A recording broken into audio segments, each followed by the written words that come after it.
Chapter 1.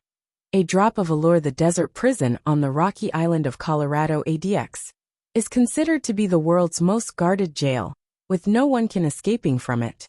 In the silence of the night, the wind mixed with dust blowing over and over again, the temperature in the desert has reached -5 degrees. No one found that through the dark moonlight, wearing a white tight, a girl deftly threw the wire up to 3.28 meters of wire, quietly go into this prison called Sin Prison. The girl named she merely 19 years old, but already become the fearless gold medal assassin of the dark world. She deployed one drop of poison can destroy a whole city. She flipped the silver needles can live the dead and restored flesh and bones. She was impenetrable defense in ordinary people's eyes. However, she had a little trouble in a game level. An hour later, she passed through the laser on the wall that seemed like knitted net. She finally arrived in front of unremarkable prison door. You really came to save me. The prison door opened. A young handsome man pleasantly surprised rushed out to hold her. She felt the man's slightly trembling body and tightly embraced. She chilled heart had a trace of softness. The experience from childhood had made she nature become firm and persistent, icily arrogant. But only this man, Lung Yi, was different for her. The two became partner in the organization to train together, completed the missions together, helping each other through the mountains of daggers and seas of flames. They are not lover. Friendship is more profound than love. She hugged him gently, softly said, "We are partner, you are in danger. How can I not come to save you?" He. Lung Yi, hoarse voice trembling, holding her hands but can't relax. "I really want to be with you in this lifetime, unfortunately." She want to ask unfortunately what? When she felt a sharp pain came from her abdomen. She suddenly pushed Lung Yi, stagger a few steps back. Hard to believe looking at the knife inserted in her abdomen. Look again towards Lung Yi. Why? Under the dim light, Lung Yi complexion becomes sinister. From his mouth emerged out crazy laugh. I blame you. Blame you for not willing to love me.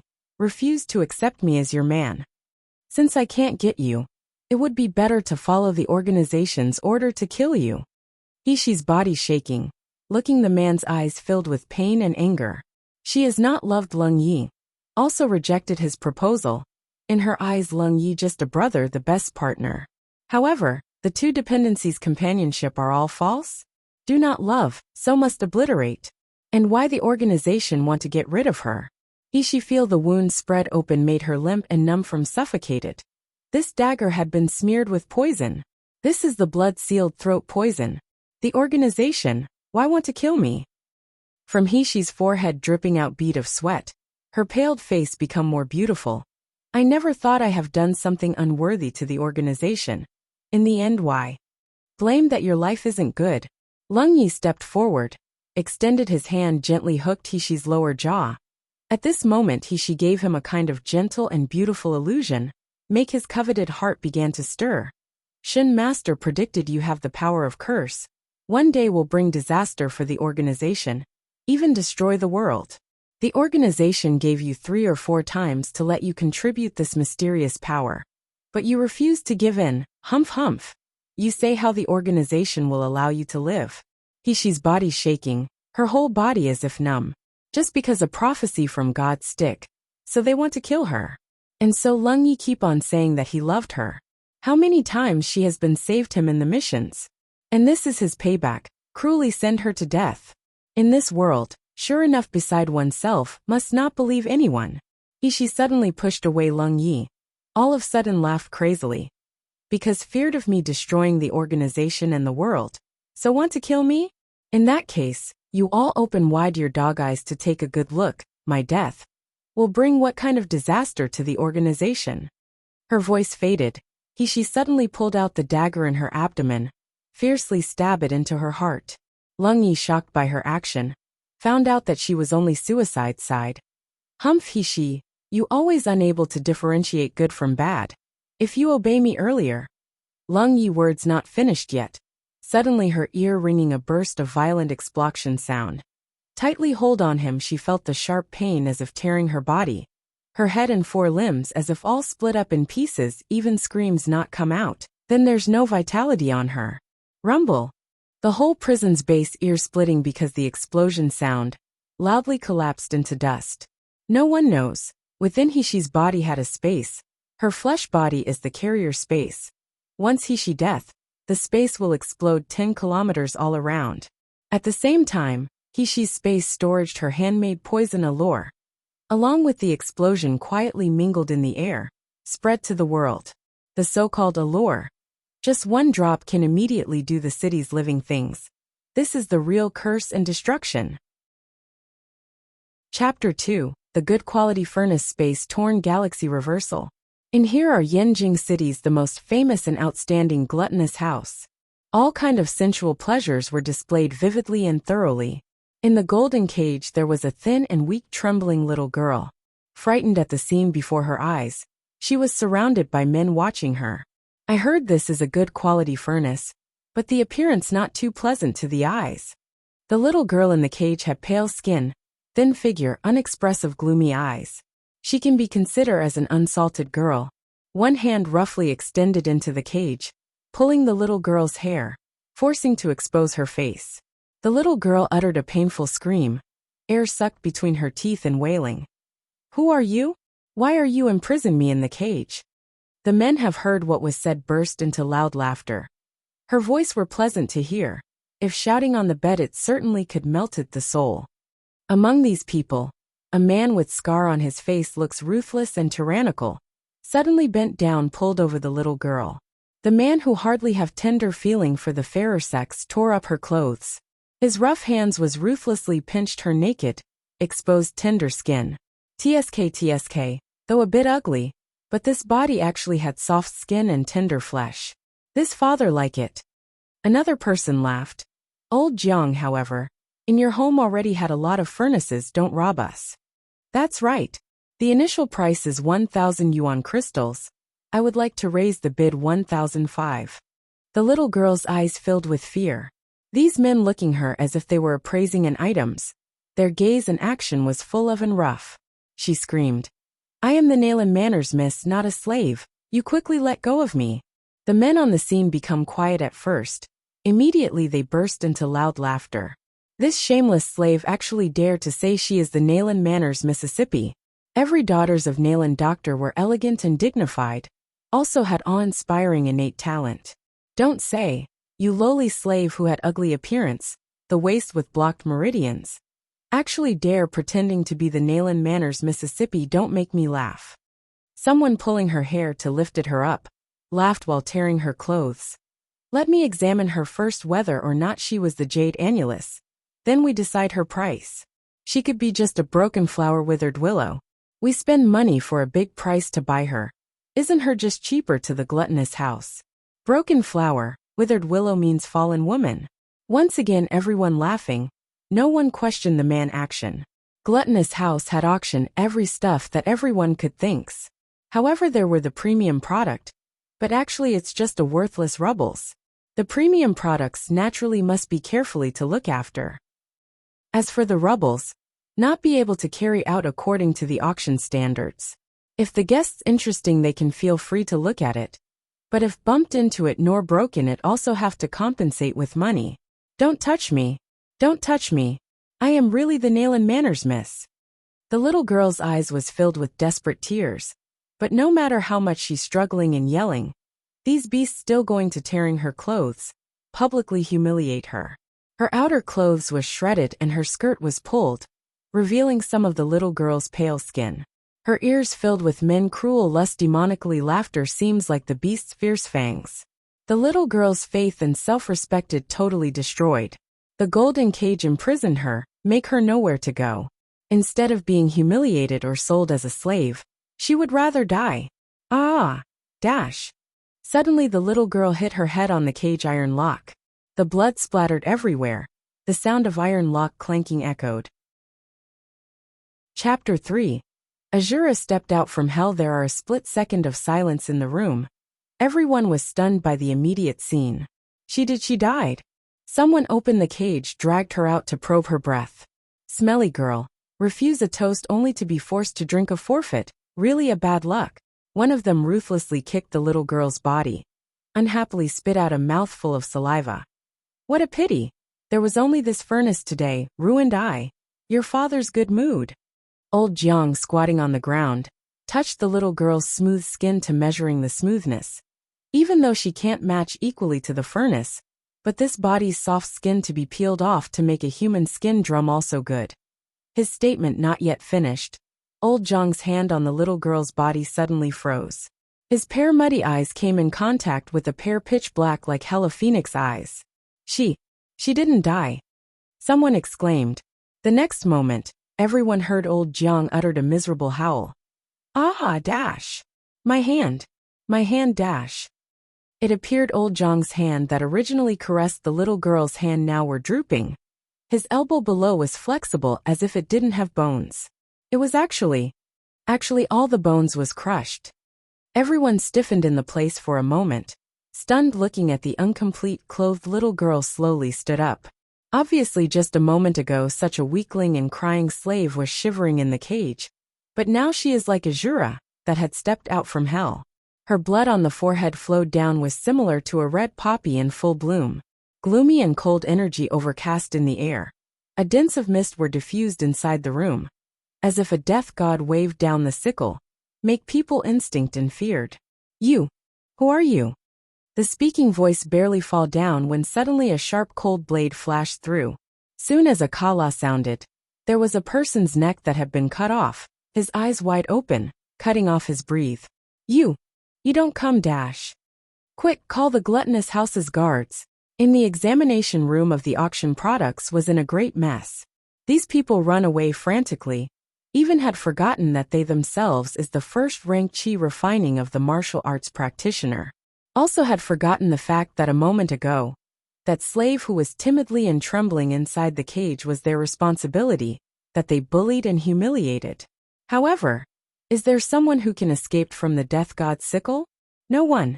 Everyone feel a burst of piercing cold wind swept past them. There's no enough time to react.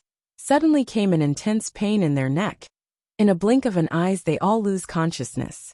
In 10 breaths, merely just 10 short breaths, and this room was already filled with dead peoples, a noiseless scenario.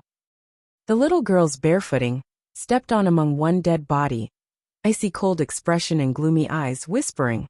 Still needed 1,000 of year to harm me, she has lived once again. Gluttonous house of the Yinjing city. There was a weak and pitiful slave who had been bullied and humiliated until died. Once again opened her eyes. Already become the gold medal assassin of the 21st century. The moment she crossed over she got the former's memory. The former of this body was called Nalan coincidentally, they have the same name. However, the former's life so much different from Nalan was born in the kingdom that respected the martial force and cultivator of the Jinling kingdom. Her father is the world-famous doctor, but she is the trash with crippled spiritual root. Don't mention she had cultivation technique. She even hadn't learned any medical innate talent. Nalan birth mother died after giving birth to her. When she was child her stepmother assigned her to the separated shabby courtyard to emerge and perish on her own. The evil slaves in the separated courtyard saw her as had no authority and power. Also the trash. Thus they deducted her food and clothes expenses. Even often abused her. So she be inferior with the slaves. But even has been like this, people in the Nalan family never let her off. Chapter 4. Auction product naturally should be sold off. Nalan. She was repeatedly hit by someone until she passed out, and was sold to gluttonous house. Before losing consciousness, she vaguely heard a vicious voice. Don't blame me. If want to blame someone then just blame yourself for being trash. You even dared to block the second Mrs. path. Nalan Hishi's appearance was quite ordinary, and she was the good-for-nothing miss who can't cultivate. She could only be bought by gluttonous house to be sold as a low-grade furnace. Before the auction she was humiliated by some vulgar and low-rank martial arts practitioners, and in the end she was unable to endure it, and killed herself in the cage. When her eyes next opened, the soul that occupied this weak body was no longer Nalan Hishi. Rather it's the assassin that has come back from hell. Hishi looked at the corpses on the ground. Her eyes didn't reveal a trace of emotion. Any slags who dared to provoke her would be damned. She would not show any mercy. Suddenly she lifted up her head and gazed towards the back of the room. The corner of her mouth hooked into a cold smile. Immediately she turned around and walked towards the entrance door. However, after only taking 2 steps, her expression suddenly changed. Her beautiful phoenix eyes burst forth with a cold and blade-like aura. Damn it, Dash. I've been tricked by someone, Dash. Ishi's mind was just flashing this thought when a thump sound could be heard, and she fainted to the ground. Dim light shined onto the examination room gate. 2 tall figures slowly walked towards the unconscious Ishi. One of them looked at the room that was filled with corpses and could help but be speechless. Who could have thought that such an unremarkable little girl could unexpectedly be so ruthless? Not even one person was spared. The other person's face was hidden in the shadows, making it impossible to clearly define the appearance. The whole body emitted an imposing aura, warning people to be terrified. He looked down, seemingly as if engrossed with watching the unconscious little girl on the ground. His eyes showed interest and a ruthlessness while looking at her, as if she were a rare prey. But when this girl was killing people, I didn't feel any spiritual fluctuation. I don't know what kind of secret method she used. Master, what should we do with her? The man's head slowly lifted as he raised his eyes to look at the other person. Indifferently he replied, Wu, she is Gluttonous House's auction product. Since she is an auction product, naturally she should be sold off. You still require me to teach you this point? Wu Yu's heart trembled in fear. Quickly bowing he said, Wu Yu understands. I will give her a strengthened slavery control and put the mysterious iron lock directly around her body, so she has no way to escape. I believe that such an exceptionally good quality furnace will certainly be able to fetch a good price. The man who was being called master slightly hooked up the corner of his mouth. His eyes were filled with an overflowing interest. I'm looking forward to it. Finished speaking, he faintly swept a glance towards the little girl on the ground, then rapidly disappeared from that place. At this moment it's already midnight. The city gate has been closed. Not a sound could be heard. Only Gluttonous House was still lit up brightly. The next item is the finale for this auction. The host, who was wearing magnificent gold-colored clothes, clapped his hands. Soon, a huge golden cage dropped down from the sky. At the same time, a brilliant golden light pointed towards the middle of the stage. Suddenly everyone at the auction caused an uproar. As it turns out, what was placed in the cage was not a goods. Rather, it's a living person. It could be seen that the person was a little girl, no more than 17 years old. Pale skin, thin figure, and completely lacking in attractiveness. At this time her eyes were tightly closed. Her thin hands and feet were bound together with a cold iron chain with a heavy silver lock, while she lay motionless in the middle of the cage. After the little girl in the cage was clearly seen, everyone present suddenly sounded a hissing noise. We are participating in the auction for the premium product. Gluttonous House has received 1,000 yuan for 1 ticket from us. How could you use such inferior goods to flatter us? Chapter 5. I will let you become my 9th concubine. Resentful sounds could be heard coming from the audience. However, on stage the host acted as if he couldn't hear anything. With a professional smile fixed in place, he used his deep and low voice to slowly say, Item number 16. Born as a slave in the year of the snake, in the 54th year, in the 10th month during Wei, 1, 16 years old. After testing has been found to have no cultivation base. 2. As the spiritual root was crippled, a body with a pure yin constitution. The reserve price is set at 10,000 yuan crystals. The host's statement made everyone that was originally noisy suddenly become quiet. Immediately after, a more heated discussion broke out. Heavens! So it turns out that she's of a pure yin constitution. How could you say that it's not an exceptionally good furnace? Gluttonous House absolutely wouldn't cheat us. It's no wonder that she's become tonight's finale product. As long as I were to have her, my long delay with being stuck in a bottleneck will definitely be able to have a breakthrough. I put down an offer of 100,000 yuan crystals. 200,000 yuan crystals. 500,000. Spectators were shocked at the scene of the martial practitioners bidding on the pure yin furnace like mad devils, all after a rare treasure. No one noticed that the little girl in the golden cage had started to frown from pain as she slowly opened her eyes. That pair of unremarkable phoenix eyes had suddenly become dazzling like pearls, bright with intelligence as they coldly swept over the noisy crowd. At this time, someone amongst the crowd shouted, 10 million yuan crystals. Tonight this woman will become mine, this young master's. Hearing this statement, the guests suddenly became quiet. From the audience seating, a fat man could be seen to slowly stand up. His smug face smiled proudly while walking towards the golden cage. The dazzling light that had been shining on the stage suddenly shot towards his body. The man was at most 6 feet tall with tiny eyes that almost couldn't be seen on his fierce-looking face. His belly protruded out further than an ante's chest, and when he walked his fat body could be seen to jiggle and shake, making people feel disgusted when they saw this. But who would dare laugh at him? After he made that bid, no one even thought to compete with him. The man's name was Zhu Zhongba. He was the eldest son of the richest man in all of Jinling, Zhu Yikun. In this Jinling kingdom that respected military force, merchant families were always being looked down upon by people. But the Zhu family was different. To advance a rank, a martial practitioner's cultivation was inevitably linked to yuan crystals. And so the Zhu family had focused on collecting yuan crystals to build up their career. Under their hands they controlled several mines.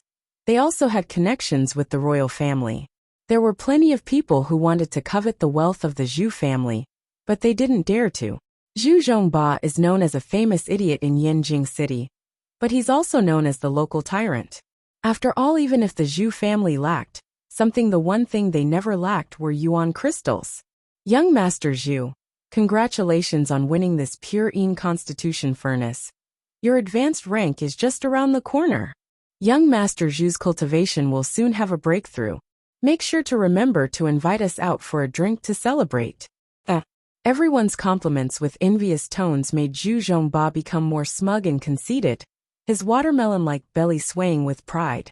Not waiting until the auction finished, he strutted to the stage to stand in front of the host. Wu Yu, quickly hand the slave's ownership card to this young master. I want to bring her home first. I will send over the yuan crystals later. Normally the rules of the auction were that you would pay for the product first, before you could take it home. But this host called Wu Yu didn't seem like he minded, straightforwardly handing over the slave ownership card into Zhu Zhongba's hand. No one could see his eyes flash as he let a trace of a meaningful smile show. Young Master Zhu, the slave's ownership card has now been handed over to you. The auction product officially belongs to you. Once a product is sold, from now on till later gluttonous house will have no relationship with that product. However, Zhu Zhongba didn't care what he said. He took the slave ownership card and rushed towards He in the cage. Little lady, I'm coming. As long as you let me advance to the foundation establishment stage, I'm willing to let you become my 9th concubine. Chapter 6. The invisible and shadowless King Yama controls life. The cage had just opened when suddenly the fat pervert was curled up on the ground. The girl's eyes had been tightly closed when he felt something roughly hit his chest. Zhongba's hands had reached out to touch the little girl's clothes. He was just about to feel the flower before him, when in the blink of an eye he flew out of the cage screaming. After being kicked with all her strength, Zhu Zhongba's body, that was like a round bucket, rolled back a few spins, making one want to prostrate themselves in admiration, before he fell from the stage whence a painful howl was heard. This unforeseen event happened suddenly, stunning everyone present frozen, and causing a deathly silence to envelope the room. Even the always leisurely smiling Wu Yu's eyes flashed with a somewhat bewildered and confused light. They all stared blankly at the unremarkable little girl in the cage, who slowly stood up. The chains that had originally bound her hands and feet were nowhere to be seen, and uninjured she exited from the cage. Her slim figure and pale complexion were unremarkable, but her pair of endlessly dark, ice-cold eyes that swept across the stage made people's souls shiver. She rubbed her wrists that had red spots left from the chain. Towering over the fat man that looked like a toad lying on the ground, she sneeringly said, "You want to use this great ant for your own advantages? Think again about whether you have that ability." The little girl's sharp and clear voice was pleasant to hear, just like jade pounding on a transparent glazed roof tile. making people startle awake. Heavens, how did she escape from the cage? She was bound by the casting cold iron chain. An ordinary person simply cannot break it. However, young Master Zhu's cultivation base is at the peak of the qi refining stage. How could he have gotten beaten to the ground by a slave with a crippled spiritual root? Just recently I clearly didn't felt any spiritual power coming out from her. So how can she kick young Master Zhu so hard? Shocked debates sounded one after another. Everyone's eyes that looked at the little girl stared at her like she was a monster. At this time, Zhu Zhongba's guards finally returned to their senses and hurriedly rushed to help their young master get up. Zhu Zhongba angrily shouted, "You're all a group of trash. What are you doing still standing here? Quickly catch that smelly girl for this father. I will teach her a lesson when we get back." The 4 guards rushed to surround the thin and weak little girl in a circle. The coming fight scene had almost no suspense. It would be easy to slaughter this slave on the stage. This scene is what everyone was predicting in their minds. Even though this odd little girl had some skill, but these guards' cultivation base were at the early stages of the foundation establishment stage. In the Miluo continent, martial artist ranks divided into Qi refining stage, foundation establishment stage, meridian stage, gold core stage, nascent soul stage, divine stage, void and darkness stage, overcoming tribulation stage, completeness stage. Everyone that gazed towards she had eyes filled with pity, but they still showed excitement at the thought of the good show that was about to begin. The corner of Hishi's mouth curled up into a demonically evil smile. Calmly and unhurriedly she raised her hands. The stage lighting was very bright. Therefore no one could see that between her 5 slender fingers, she had placed 4 sparkling and translucent silver needles.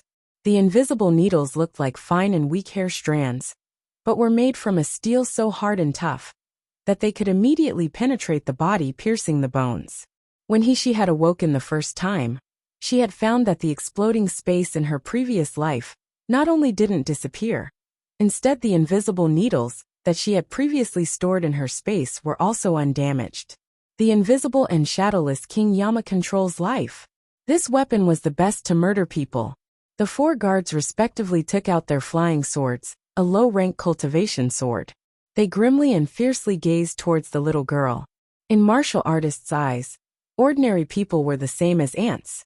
As trash, they only had the qualification to work extremely hard. After the 4 people had transferred the spiritual power within their bodies, the flying sword shot forward to attack the little girl, when she suddenly moved. Chapter 7. Slave Ownership Card. Slave imprint. The invisible needles in her hand flew, as if struck by lightning, accurately and quietly piercing into the 4 guards' sea of qi acupuncture point. The flying swords in the hands of the 4 guards suddenly halted in mid-air. Followed by a bang sound, they fell to the ground. The 4 guards' faces filled with shock and disbelief, staring blankly at the faintly sneering little girl on the stage. Suddenly the one of them screamed, "Why can't I use my spiritual power? Evil woman, what did you do to us?" She laughed lightly as she leaped into the air. Raising her foot, she ruthlessly kicked the 4 guards who had lost their spiritual power. Under the bright lights directed onto the stage, the slender and petite little girl mockingly looked at everyone surrounding her as she towered over them. Around her were the foundation establishment stage cultivators that were all howling and groaning. Furthermore, there was also Zhu Zhongba that had been so scared of her. He had tumbled to the ground to land hard on his buttocks. This scene was simply too shocking and weird. Obviously, this thin and weak little girl seemed like a queen inspecting her territory, making a person's heart tremble in fear, but also long to worship her. Zhu Zhongba's frightened face looked at the little girl standing not too far from where he had fallen. Originally, he had gotten up after first being knocked down by her, but after his guards had been defeated by a little girl, he had collapsed to the ground with shock and fear. He saw she start to walk towards him and screamed repeatedly. Rushing over to hold Wu Yu's hand, he yelled, "Save me! Save me! That slut in your gluttonous house has caused me such trouble. Yet you don't care? I'm your guest. As long as you help me to subdue her, however many yuan crystals you want, I'll give them all to you." Wu Yu remained calm and collected while he separated their hands. His eyes overflowing with interest as looked at he leisurely said, "Young Master Zhu, I already said earlier, once the product is sold, Gluttonous House will not have any responsibility. From the moment I handed over the slave ownership card to you, this product no longer had anything to do with Gluttonous House." Wu Yu's words make Zhu Zhongba's mind go blank for a minute, then suddenly his face filled with an ecstatic light. He activated his spiritual power, condensing it into a small point to frantically pour it into the slave ownership card while nervously murmuring, "Loathsome lady, you are dead. You dare to attack me. This time you're dead for sure." The moment Zhu Zhongba started to pour his spiritual power into the slave ownership card, she had felt a burst of pain in her head, like being pricked with needles. This feeling of pain was very familiar. When she was at the entrance of the examination room, it had been due to feeling this pain that she had lost consciousness. Damn it, Dash. So this is the slave imprint. It's turned out that my body was given a strengthened slave control. She's eyes turned cold, exposing her anger. And with lightning speed she started running away to find a way out. She wanted to leave this place right away. Even if she had to die, she absolutely refused to become a slave. Becoming docile and obedient to please others was an insult to her. But she hadn't even managed to run 5 meters away when the pain in her head suddenly intensified. No longer able to withstand the pain in her head, she felt her body fall towards the ground, once again powerless to stop from losing consciousness. Zhu Zhongba held the slave ownership card tightly in his fist, as he very carefully walked step by step towards he, intending to confirm if she really was unconscious. When there was no resistance from he let out an insolent laugh. "Loathsome lady, let's see how you can still be cocky." His foot fiercely kicked Hishi's body. "Dared to attack this father. You simply don't want to live. I will let you know that if you dare to disobey this young master, your future will be miserable." At this time, those knocked-down guards finally managed stand. Their sealed dantians had now restored to usual.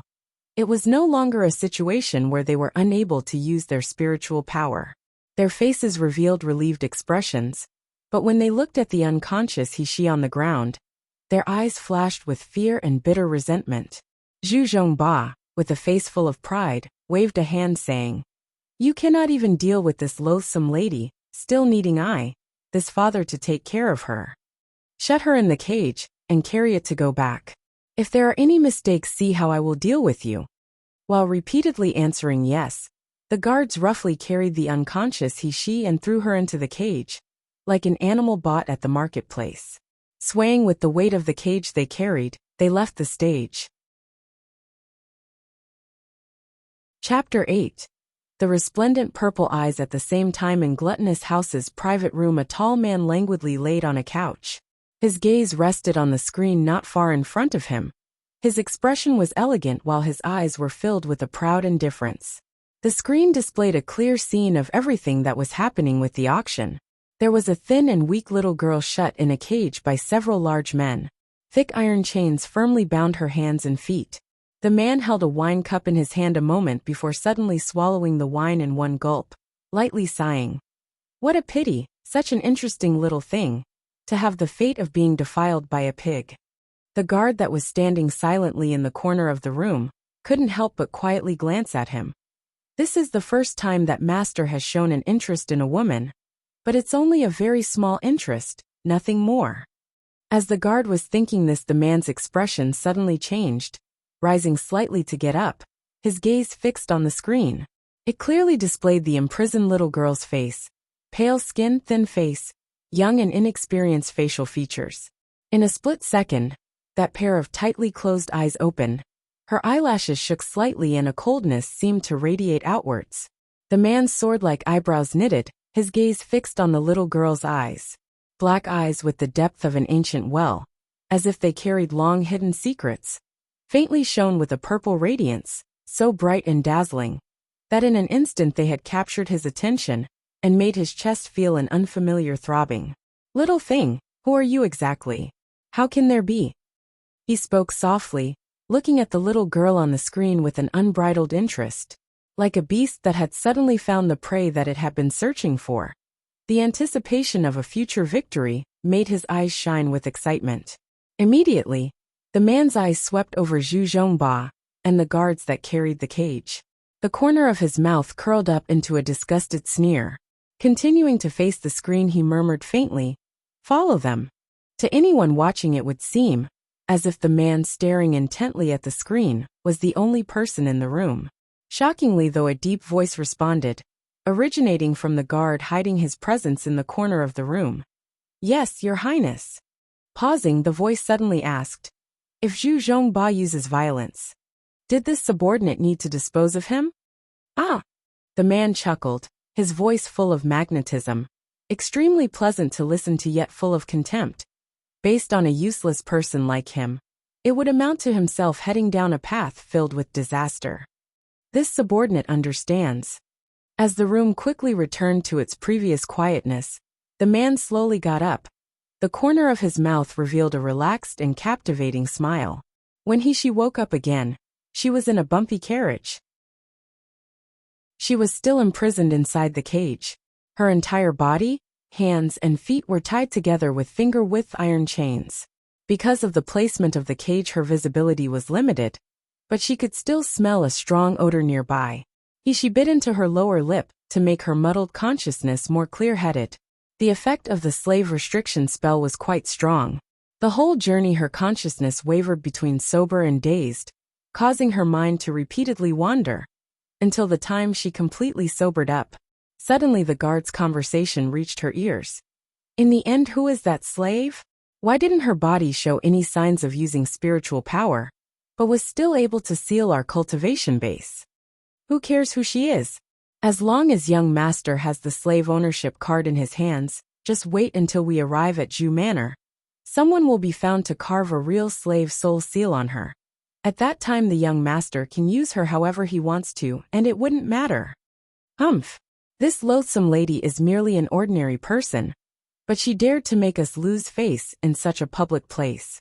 This father is itching to pull her skin now." Chapter 9 Slave Restriction Spell. But so, recalling the terrible memories caused the 4 guards to get really angry, and when they glanced at the unconscious she in the dim corner, their expressions turned extremely dark. One of them suddenly laughed demonically, saying, "There will come a day when the furnace's usefulness will be exhausted. Just wait until she doesn't have any value left. Will the young master still care about her then? At that time, we can let her experience the taste of wanting to die, but being unable to." The 4 people complacently laughed heartily at their conversation's content. The originally depressed mood swept away. She had her eyes closed to feign sleep. However, behind those closed eyes flashed a trace of killing intent. Those slags, she will absolutely not let them off. She slightly moved her fingers, and several invisible needles suddenly appeared in her hand. Using the guard's laughter to cover up any sound, her body issued a slight crackling noise. In a blink, she twisted and reduced the size of her wrist bones, effortlessly breaking free from the iron chains that bound her. This type of skill to reduce a bone's size, while the effect was useful, when practiced it was more of a one-time trick, as to use it she had to bear an inhumane pain. Moreover, she could only maintain it for a few short seconds, so only a monster like she could endure it. Because of the pain, her complexion became pale. She lightly placed a slim finger on a vein on her wrist. Sure enough, it's the brain domain restriction spell. The corner of Hishi's mouth lifted into a self-confident smile. Her guess was true.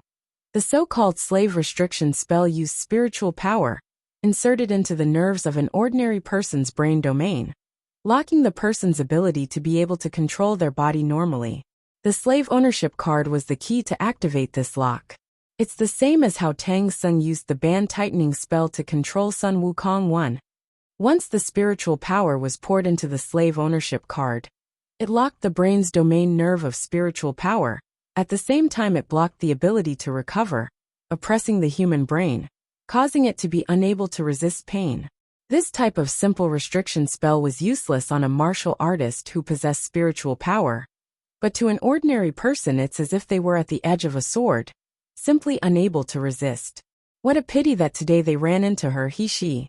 One must know that in her previous life when in the organization, apart from achieving peak medical expertise and poison techniques, she had also mastered something that made people fear her. It was mind control. She only needed to insert a small invisible needle into an enemy's brain to cause them to become completely powerless and unable to resist her commands, making them wish for death. This insignificant brain domain restriction spell, when compared to her, was only a minor accomplishment. The invisible needles were rapidly and accurately inserted by He into her brain. A strange chilliness along with an intense burst of pain was felt in He-Shi's head. She clenched her teeth to prevent her groan being heard by the guards in the carriage. This pain lasted a full 3.5 minutes. He-Shi felt the original drowsiness in her mind suddenly leave. Her thoughts became clearer and her eyes shone brighter. She felt extremely relaxed yet energized. As He-Shi pulled the invisible needles out, she happened to see that attached to the top of the 3 needles, there was a layer of faint blue light. Her cold breath quietly exhaled in the dimly lit corner of the carriage. So this is the restriction spell filled with spiritual power that had been planted into her brain. Suddenly the carriage started to shake, followed by a creak sound before it stopped moving. They had arrived at Zhu Manor. She didn't have much time to think. Very quickly she threw the invisible needles with the restriction spell still attached into her space. Using the iron chain she tied her hands and feet, closed her eyes, and pretended to be unconscious. The golden cage that was carried down from the carriage by the guards contained a messily clothed, unconscious little girl. Zhu Zhongba waved his hand as he said, "Carry her to my room.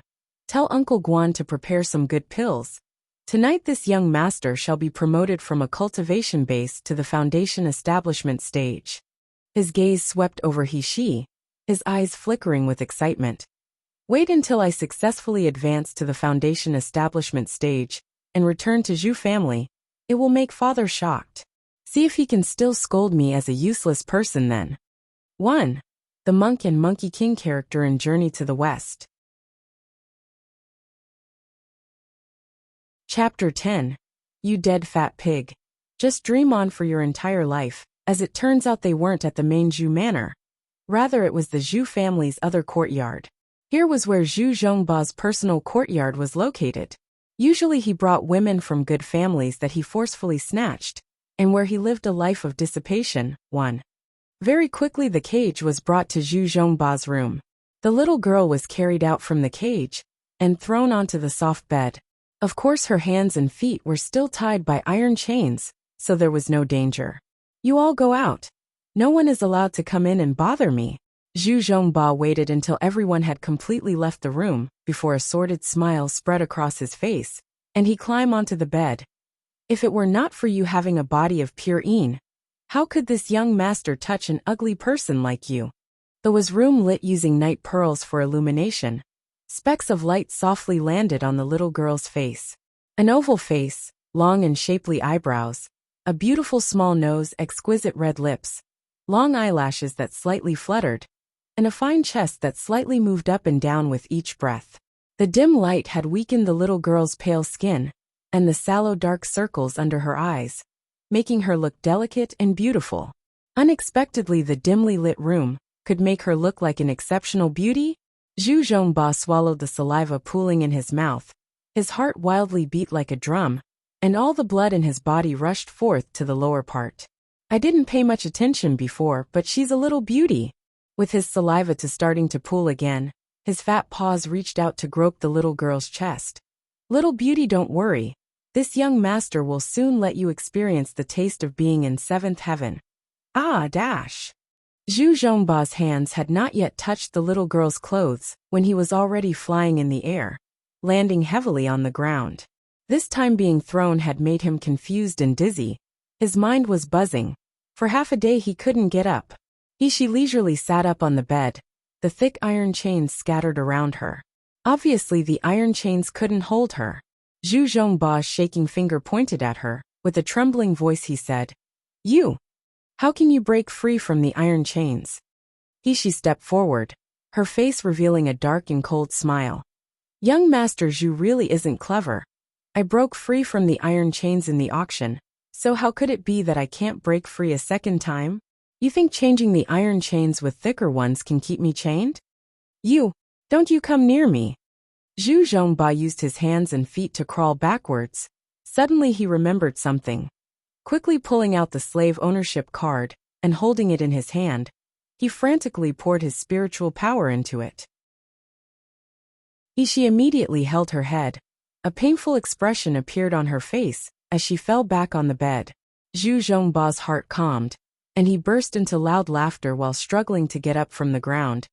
I advise you that it would be a smart decision to obediently listen to this young master's words. If you serve me properly, you can suffer less. Even if this woman went on a rampage again, and was difficult to deal with, as long as he had the slave ownership card in his hand, she not only had to be obedient, but it could also make her move back and forth with every order he gave her. Moreover, if this aloof and remote woman wasn't afraid to approach him, bullying her would make him very comfortable. Zhu Zhongba's eyes flashed with excitement as an excessively demonic appearance formed on his face. Holding the slave ownership card while swaggering forward, he raised his chin. You still haven't quickly come over to undress this young master. If you provoke this young master again, there will only be more suffering for you. Ishi's body had half curled up from pain, and she was shivering slightly. When she heard Zhu Zhongba's words, she was silent for a long time. Slowly she extended her hand to grab Zhu Zhongba's neck. So long as you listen obediently, this young master will not treat you unfairly. Is that right? You want me to be obedient? She suddenly lifted up her head. Her evil and cold smile came in contact with Zhu Zhongba's eyes. You dead fat pig. Just dream on for your entire life. She had barely finished speaking when she had already raised her foot and ruthlessly kicked Zhu Zhongba to fly off his feet. One dining, drinking, whoring, and gambling. Chapter 11. Rest assured, I will not kill you. Zhu Zhongba screamed as he flew backwards, sounding like a pig being slaughtered. He frantically retreated and took out a whip from inside his storage ring. Completely lacking in coordination and skill, he faced He while still disoriented. Ishi's stature was very nimble, so she certainly wasn't going to get an injury from the whip. However, from the top of the whip a dark and cold aura could be felt, rousing her interest. She dodged to the side, her action too fast to follow. Grabbing the whip, she faced the fat Zhu Zhongba as she firmly tugged several times on the whip. Zhu Zhongba screamed as the whip was tugged on repeatedly, scared witless, until finally his screaming voice became too hoarse to be heard. She saw Zhu Zhongba's sorry figure that was unceasingly rolling on the ground and sneered. Indeed, this is a good whip. It's wasted being owned by you though. If her guess was right, it was made using a type of animal bone. Clear white, tough yet soft, the barb on top of the whip could freely stretch. She really picked up a treasure. On the other side, Zhu Zhongba's miserable howling had finally attracted the guards from outside to come in. The first ones to arrive, sure enough, were those 4 Foundation Establishment stage martial artist guards. The corner of Hishi's mouth raised. In her hands there were already well-prepared invisible needles. Suddenly they flew from her hands towards the guards like falling rain. My spiritual power. Why can't I use my spiritual power? You evil woman, what underhanded trick did you use on us again? The martial artists from the entire courtyard had gathered here, so the invisible needles had sealed not only the 4 Foundation Establishment stage guards, but also the large party of Qi refining stage martial artists Dantian, rendering them unable to use their spiritual power. After that, Hishi's hands slightly trembled, and a faint fragrance permeated the air. Still feeling indignant at the injustice of losing their spiritual power, the guards suddenly felt themselves weaken. Powerlessly they collapsed to the ground. At this moment they couldn't resist. They didn't even have the ability to shout for help. Ishi picked up the slave ownership card that had fallen to the ground and put it in her space. Then lightly stepping forward, the corner of her mouth curved into a sinister and secretive smile. Zhu Zhongba's fat face looked like a pig head, swollen with purple bruises and crisscrossed with red whip marks. His eyes were extremely frightened. Young lady, brave woman, great aunt, I was wrong, please don't kill me. She squatted down and lightly patted the tragic sight of Zhu Zhongba's fat pig face. I had said you were a dead fat pig. So if you had paid attention, why would you still not behave? This great ant's small advantage just because you want it, you think you can have it? I wouldn't dare.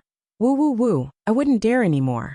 She who felt disgusted just looking at the weeping form of Zhu Zhongba dripping mucus and tears sneered. Unfortunately, it's too late. You've been provoking this great ant, and want to escape unscathed just like that? Dream on. She, sick of the weeping Zhu Zhongba, kicked him, until he fainted, then proceeded to drag over those 4 guards that seemed like dead pigs. Didn't you say you wanted me to taste the experience of wanting to die, but being unable to? The arrogance in the little girl's smile filled with demonic laughter. Her cold eyes flashed a ruthlessness making them terrified. Do you know who are we? Among them one guard that appeared fierce but was actually cowardly at heart spoke. We are people from Jinling Kingdom's richest Zhu family. If you touch young Master Zhu and us, you will stand as Zhu family's enemy. Pei, you're not too difficult to deal with, you're merely an ordinary person. If we had detected it a moment ago, we wouldn't have been trapped by your evil trick. Zhu family has countless martial artists. At that time, a tiny individual with no power, like you, wouldn't be able to step on us as you wish. You should just let us go. If not, you will have to face with the rest of us. The 4 guard words were filled with threats and implications of despising an ordinary person like herself. She laughed angrily. This group of incompetent slags, apart from relying on their martial artist identities to bully others, what else can they do? Her quiet voice that reached their ears was bitingly cold, like a whisper from hell. Rest assured, I will not kill you. Chapter 12. Kindness will be repaid. Wrongs must be avenged. Having heard what she said made the 4 guards relax. They looked at she's eyes with extreme disdain. Humph. You know your worth. It's good that you know you don't have the qualifications to against the Zhu family. Release us immediately. Perhaps our master and his family will let you off. She ignored them and continued with what she had been about to say. Killing all of you is simply too cheap for you. Since you look down upon ordinary people so much, in your lifetime, you should properly experience feeling like an ordinary person. Finished speaking, the invisible needles in her hands suddenly flew. This time the invisible needles did not shoot towards the acupuncture point to seal their dantian. Rather, it was towards their central dantian sea of qi. Their ears seemed to hear a soft qi sound. The next moment intense spiritual energy flashed throughout the air. Ah! Mournful sounds were suddenly heard. Like the wailing of ghosts and the howling of wolves, the screams resonated through the sky. The bodies of the 4 guards suddenly felt as though they had been broken. Their spiritual power was unable to be stored anymore. Throughout the 4 limbs of their body and bones, every inch of their meridians and flesh no longer carried any spiritual power. In the blink of an eye, they could no longer feel the pulse of their dantian. They couldn't even feel any activity in their spiritual energy. And so their complexions, the speed completely visible to the naked eye, rapidly aged. Just a few short breaths, and they changed from their 30s, in the prime of life, into 50 to 60-year-old men. Having their dantian broken caused the spiritual energy to dissipate. Their cultivation base disappeared in a flash.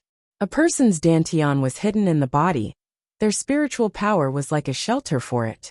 Being able to destroy a person's dantian, for that to happen is very near impossible. However, with she relying on her formidable needle technique and her understanding of the human body structure, she can easily accomplish it. From now until forever, these 4 guards would no longer be able to cultivate, unable to advance their cultivation stage. They will become the most despised, an ordinary person, a group of incompetent old men. On the side there were guards with cultivation bases at the chi refining stage, watching and scared, as quiet as a cicada in winter, their entire bodies trembling. She glanced at them and faintly said, "With a debt of gratitude I have always used kindness to repay kindness, but enemies will be repaid with revenge. They mess with me, so this is their fate. You and I do not to have grievances or any hatred. Naturally I will not make a move on all of you." When this was heard, everyone immediately exhaled a long breath. Their heart relaxed. The next minute each and every one of them began to close their eyes and pretend to sleep. Even when she started dragging out Zhu Zhongba and those 4 guards, they also pretended not to see anything. This must be a joke. If the master of the Zhu family were to punish them, that is a small matter. If they provoked this great ant, they would end up with a crippled cultivation base. Then in this lifetime they can consider to be finished. Therefore, young Master Zhu, you have no other choice than to seek good fortune for yourself. At this time, the young Master Zhu that was being pitied by everyone looked like a dead pig, as he was dragged to the courtyard of Welcoming Hall. When she tied him to a pillar, the swollen pig-headed face of young Master Zhu slowly started to awaken. You, what are you doing? Zhu Zhongba's eyes opened wide. His entire body was in pain, like someone had separated his muscles from the bones. But he was unable to do anything because suddenly, before his eyes, Hishi's demonic smile once again appeared on her face. This type of psychological attack caused his mind to shut down, breaking his spirit. Not waiting for Zhu Zhongba to speak, Hishi took out 3 invisible needles. With a flick of her hand, she threw them at Zhu Zhongba's body. Zhu Zhongba could feel the meridians in his body become sluggish. His dantian felt like it was sealed. No longer was he able to use spiritual power. Of course, this kind of sealing the meridians in dantian was different to becoming permanently crippled. It was merely causing the cultivation base to be sealed for a short time. This time she had used 3 invisible needles, so that the Zhu Zhongba that had a cultivation base on the qi refining stage. For a short time he couldn't use spiritual power internally. Immediately after that she took out several needles attached with the slave restriction spell, ruthlessly inserting them into Zhu Zhongba's brain. The invisible needles instantly disappeared in his huge head.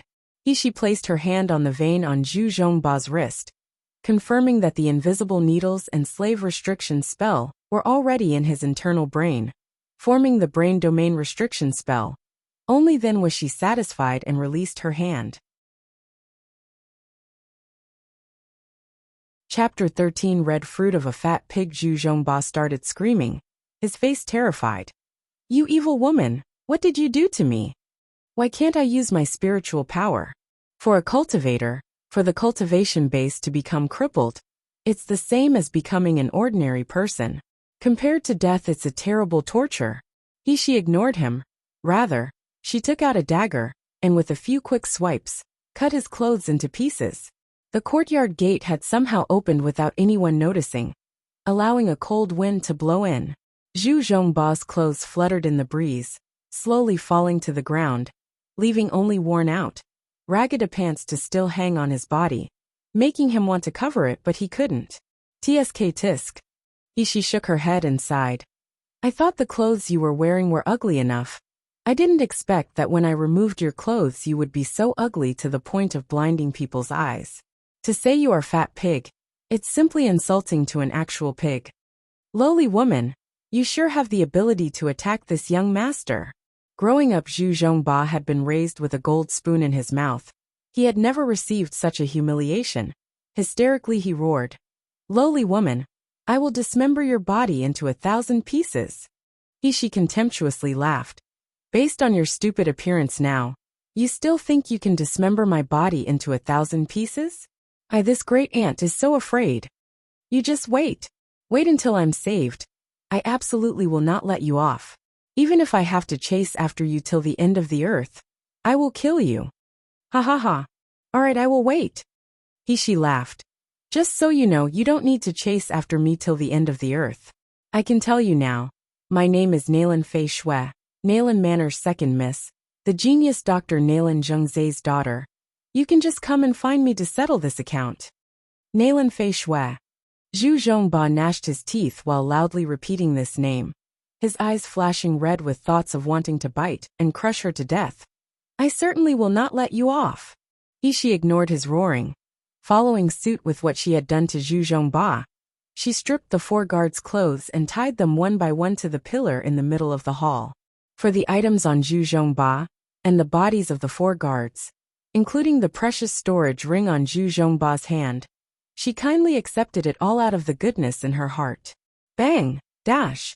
With a loud echoing crash, She completely destroyed the courtyard's main gate, causing the scene in the hall to be plainly visible to people walking past. Every person in the courtyard was then hit by her, resulting with at least one day and one night that they couldn't even crawl to get up. To be believed that when tomorrow morning arrived, when the first strands of the sun's rays shined in here, there will certainly be many people who will see the world's best scene inside this house. Facing the pale silver moonlight, she spun around and rushed back to Zhu Zhongba in the middle of the hall, wearing a brilliant grin. You can show your ugly body in front of people, but Your Honor, don't forget to thank me later. Remember, my name is Nalan Fei Shui. Turning around, the smile on Shi's face changed, twisting into something sinisterly dark and cold. Nalan second miss, Nalan Fei Shui? Hee. Since you think Nalan Shi blocked your path, if I didn't do something and just ignored your actions, wouldn't that be too sad for you? No one should scheme against her Shi. After this, if they couldn't afford to pay the bitter price, like in her previous life. Now she was also holding this body's original, Nalan Shi's portion of karma. The quickly departing Shi didn't know that after she left, about an incense stick worth of time, a shadow sprang from the courtyard, quickly rushing to the luxurious official residence nearby, next to Yanjing Imperial Palace. In the silence of the night, a man's laughter without restraint was suddenly heard from inside the official residence building. The man's laughter was deep and low. It resounded loudly, similar to a cello string being plucked, with layers of hidden depth that teased a person's heart. His laughter at this moment was filled with overflowing interest. Really only grows more and more interesting. This king is impatient and wants to immediately meet her. The information that I asked you to investigate, have you received it yet? The information has just arrived, master. Please have a look. The man took the offered jade slip. 1. With eyes full of curiosity, his expression slowly changing as he absorbed the information it stored. 1 jade slip, Yujian. A long narrow strip of jade used as a magical item. A cultivator can magically store information inside it, and other cultivators can then use that jade slip to directly transmit the stored information into their minds. Based on the bamboo slips used in ancient China. Source from Immortal Mountain. WordPress.com. Chapter 14, Abandoned Master and Wicked Slaves. Below the deserted Song Mountain, outside of Yanjing City, there is a small shabby courtyard. This was where Yanjing's famous doctor, Nalan Zhang's concubine-born third daughter lived. It was unknown to most that Nalan Hushi lived here. Song Mountain was located in a desolate area, where spiritual energy was thin. Birds and beasts rarely roamed in this area. Also, spiritual herbs and spiritual trees were unable to grow. Even ordinary fruits and crops were unable to survive in this environment. At this point the time had passed Mao 1. The mountain wind blew frequently into the courtyard, bringing waves of gloomy chilliness. However, Wet Nurse Chen still paced back and forth in the courtyard, occasionally glancing towards the shabby gate. Miss has been missing for more than a day. Why is she still not back? Her gaze turned to the brightly lit main room. She couldn't help but finally walk over. The door opened a crack. From inside a strong aroma of wine wafted out, accompanied by loud shouting and laughing. It had already passed midnight and reached early morning. However, in the main room a group of slave servants were still joyfully gambling and drinking. Wet Nurse Chen carefully entered, panic written all over her face. Butler Lee, Miss has not come back for a day and a night. I'm really worried about what has happened to her. Can you dispatch people to look for Miss? The room of boisterous people abruptly went quiet. I had been asking why my luck is so poor today. It turns out there's this bearer of ill luck come to touch my brows. Butler Lee, who was sitting at the gambling table, fiercely kicked the stool beside him. An ominous glint flashed across his face. Your family Miss not coming back doesn't concern us. Maybe she has run away with a man? The people in the room burst into raucous laughter, with someone agreeing. I heard her mother seduced Dr. Nalan. She had such a thick face to become a concubine. As expected of such a mother to certainly have such a daughter. Her mother's like a, so her daughter would of course also act like her, right? You, don't you dare talk rubbish. Wet Nurse Chen's face turned very red, her turbid eyes protruding in anger. I forbid you from slandering Madam and Miss. Ha ha ha. She's nothing more than lowly trash. She didn't even have the talent to cultivate. That she still dared to claim the title of a miss.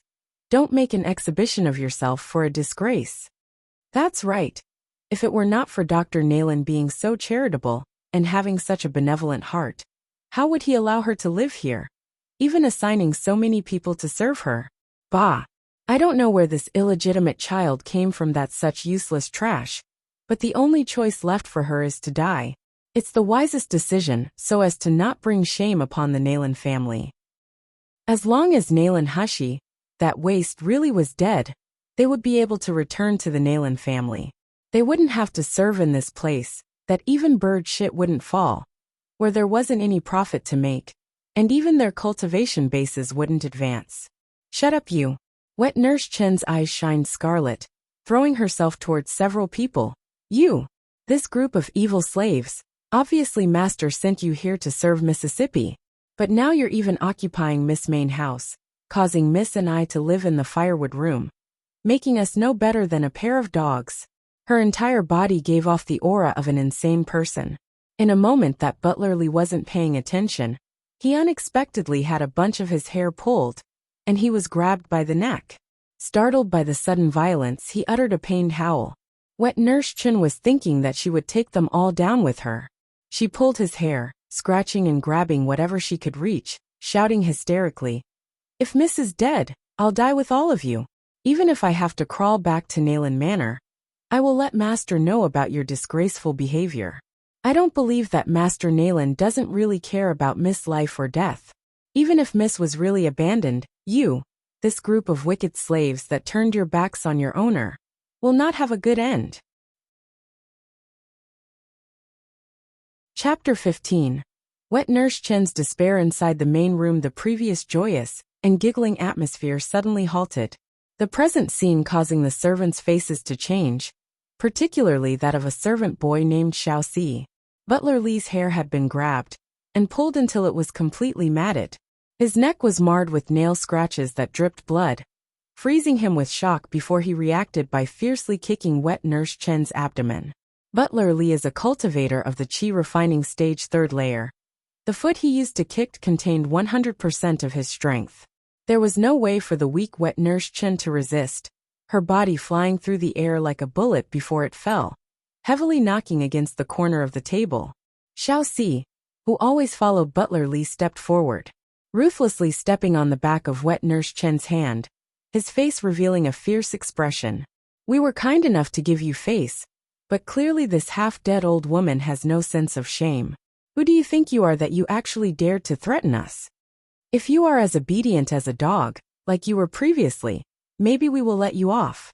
But now that your miss isn't here, you actually dared to be so brazen. Don't blame us then for being so merciless." Wet Nurse Chen raised her head as she endured the pain throughout her body, looking at the people surrounding her. Their eyes flickered fiercely with an ominous glint. Not one of them was surprised that the miss was missing. It actually seemed as if they were rejoicing at other people's misfortune, each showing an expression filled with evil intentions. These people must know the whereabouts of Miss. It seems like they're the ones who harmed Miss. Wet Nurse Chen's heart started to sink, and with difficulty she struggled to get up, facing them heavily in a kowtow. "I beg you, tell me where Miss went. If you want me to compensate with this old life, I'm willing to do that. I'll work extremely hard for you in the future, so please tell me where Miss is." Ha ha ha ha. The servants encircling Wet Nurse Chen burst out in malicious laughter. Butler Lee laughed evilly, suddenly grabbing all the pai gao, one on the table. He tossed them in front of Wet Nurse Chen. "If you swallow all of these, I'll tell you where your miss is." Wet Nurse Chen's complexion paled to a deathly white. There were several dozen tiles before her. She was simply unable to swallow them all. You group of beastly slags." Before she could even finish speaking, someone behind her ruthlessly kicked her, forcing her face to be knocked into the pile of tiles in front of her. "Butler Lee told you to eat it, are you deaf?" Xiaoxi fiercely stepped on her face with his foot, while someone else held up half of the palm-sized tiles and stuffed them in her mouth. The room filled with the sound of sinister laughter. Woo woo woo dash. Wet Nurse Chun violently struggled, desperately shouting, You group of evil slaves, I will. Woo woo. Will tell master you killed Miss. Woo woo. This will not end well for you all. Standing in front of Wet Nurse Chun, enjoying the view, was Butler Lee and his confidant Xiao Si. Glancing at each other, their eyes flashed with an ominous glint. None of the servants knew Nalan Hushi's whereabouts. They only knew someone in the Nalan family thought her unpleasant to the eyes, and that they wanted to teach her a lesson. But these two, only the two of them knew, that the trash that was Nalan Hushi would never come back. That person had promised that as long as they helped manage this matter well, making Nalan Hushi disappear secretly, that they will be allowed to be transferred back to the Nalan Manor. There they would be provided with generous cultivation resources. It seemed that this obscure old woman wouldn't remain quiet. Butler Lee sneered, leaned over, and with a sinister voice whispered, Since you are so loyal, and want so very much to see your miss, then I'll send you to go accompany your madam and miss. When you arrive in the underworld, you have to remember my achievements and meritorious behavior. Finished speaking, he slowly raised his head. Suddenly dropping it, he hit the top of Wet Nurse Chen's head hard. Wet Nurse Chen's desperation-filled eyes closed, her heart full of hate and hopelessness. She was powerless to do anything. One dominoes used for gambling.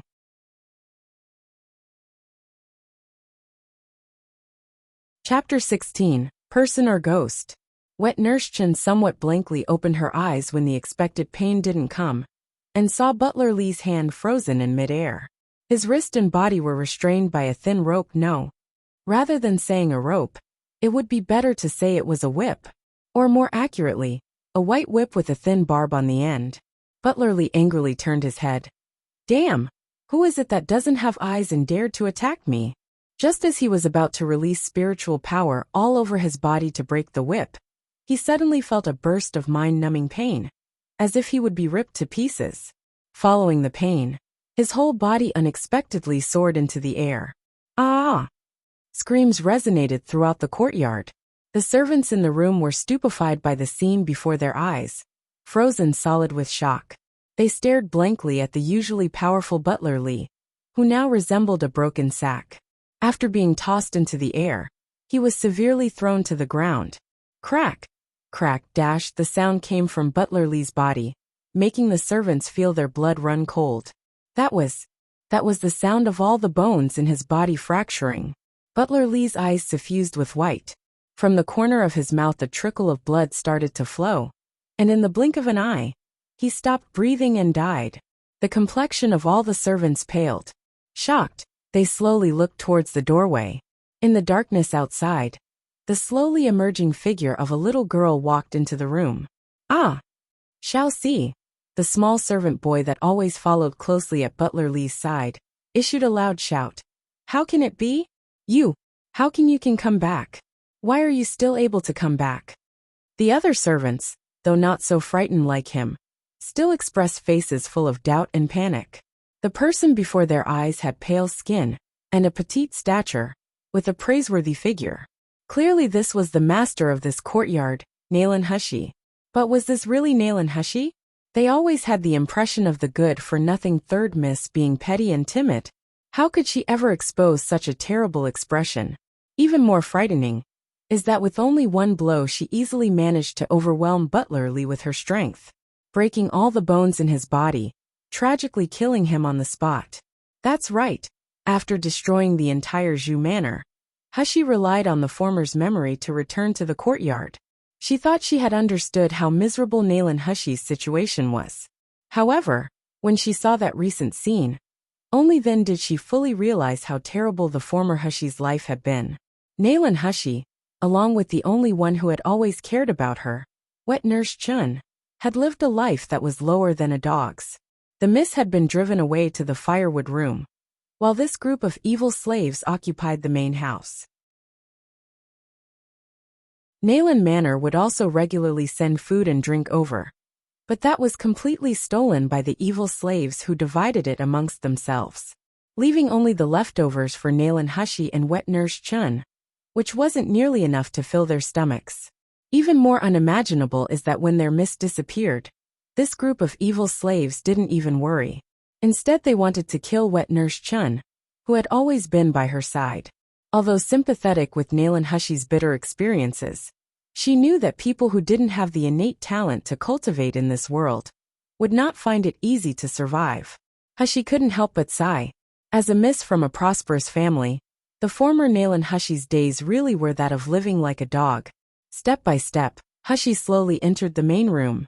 For every step she took, the servants would retreat a step, trembling with fear. Xiao Si, who collaborated with Butler Li, was so scared that his entire body was shaking. "You? Who are you?"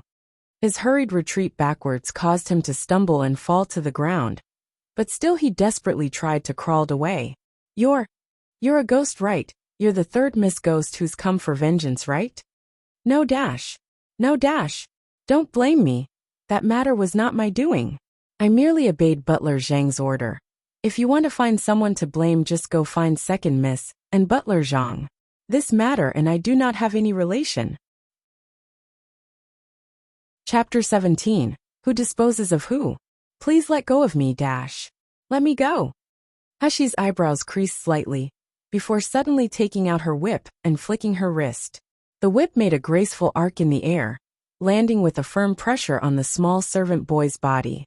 Xiao Si felt severe pain spread throughout his body, causing his limbs to spasm. Without even managing to scream, he passed out into a dead faint. However, from this wicked slave's mouth, useful information could still be gained. The corner of Hushi's mouth lifted into a sinister grin. Therefore, for the time being, this person's life would be spared. The blood-stained Wet Nurse Chun, who had been pushed to the ground and was covered with injuries, finally chose this moment to lift her head and look towards the origin of the commotion. Her dim eyes reflected Hushi's familiar figure, and in a flash, tears poured down her cheeks. Miss, it's really Miss. I knew you wouldn't die, I knew. Madam would protect you. Hushi looked at Wet Nurse Chun still collapsed on the ground. Her face was covered in tears and drying blood. Hushi's eyes flashed with a complicated light that quickly disappeared. She could hear in the way Wet Nurse Chun spoke to Nalan Hushi, with such profound friendship and deep love, that she was a truly loyal servant.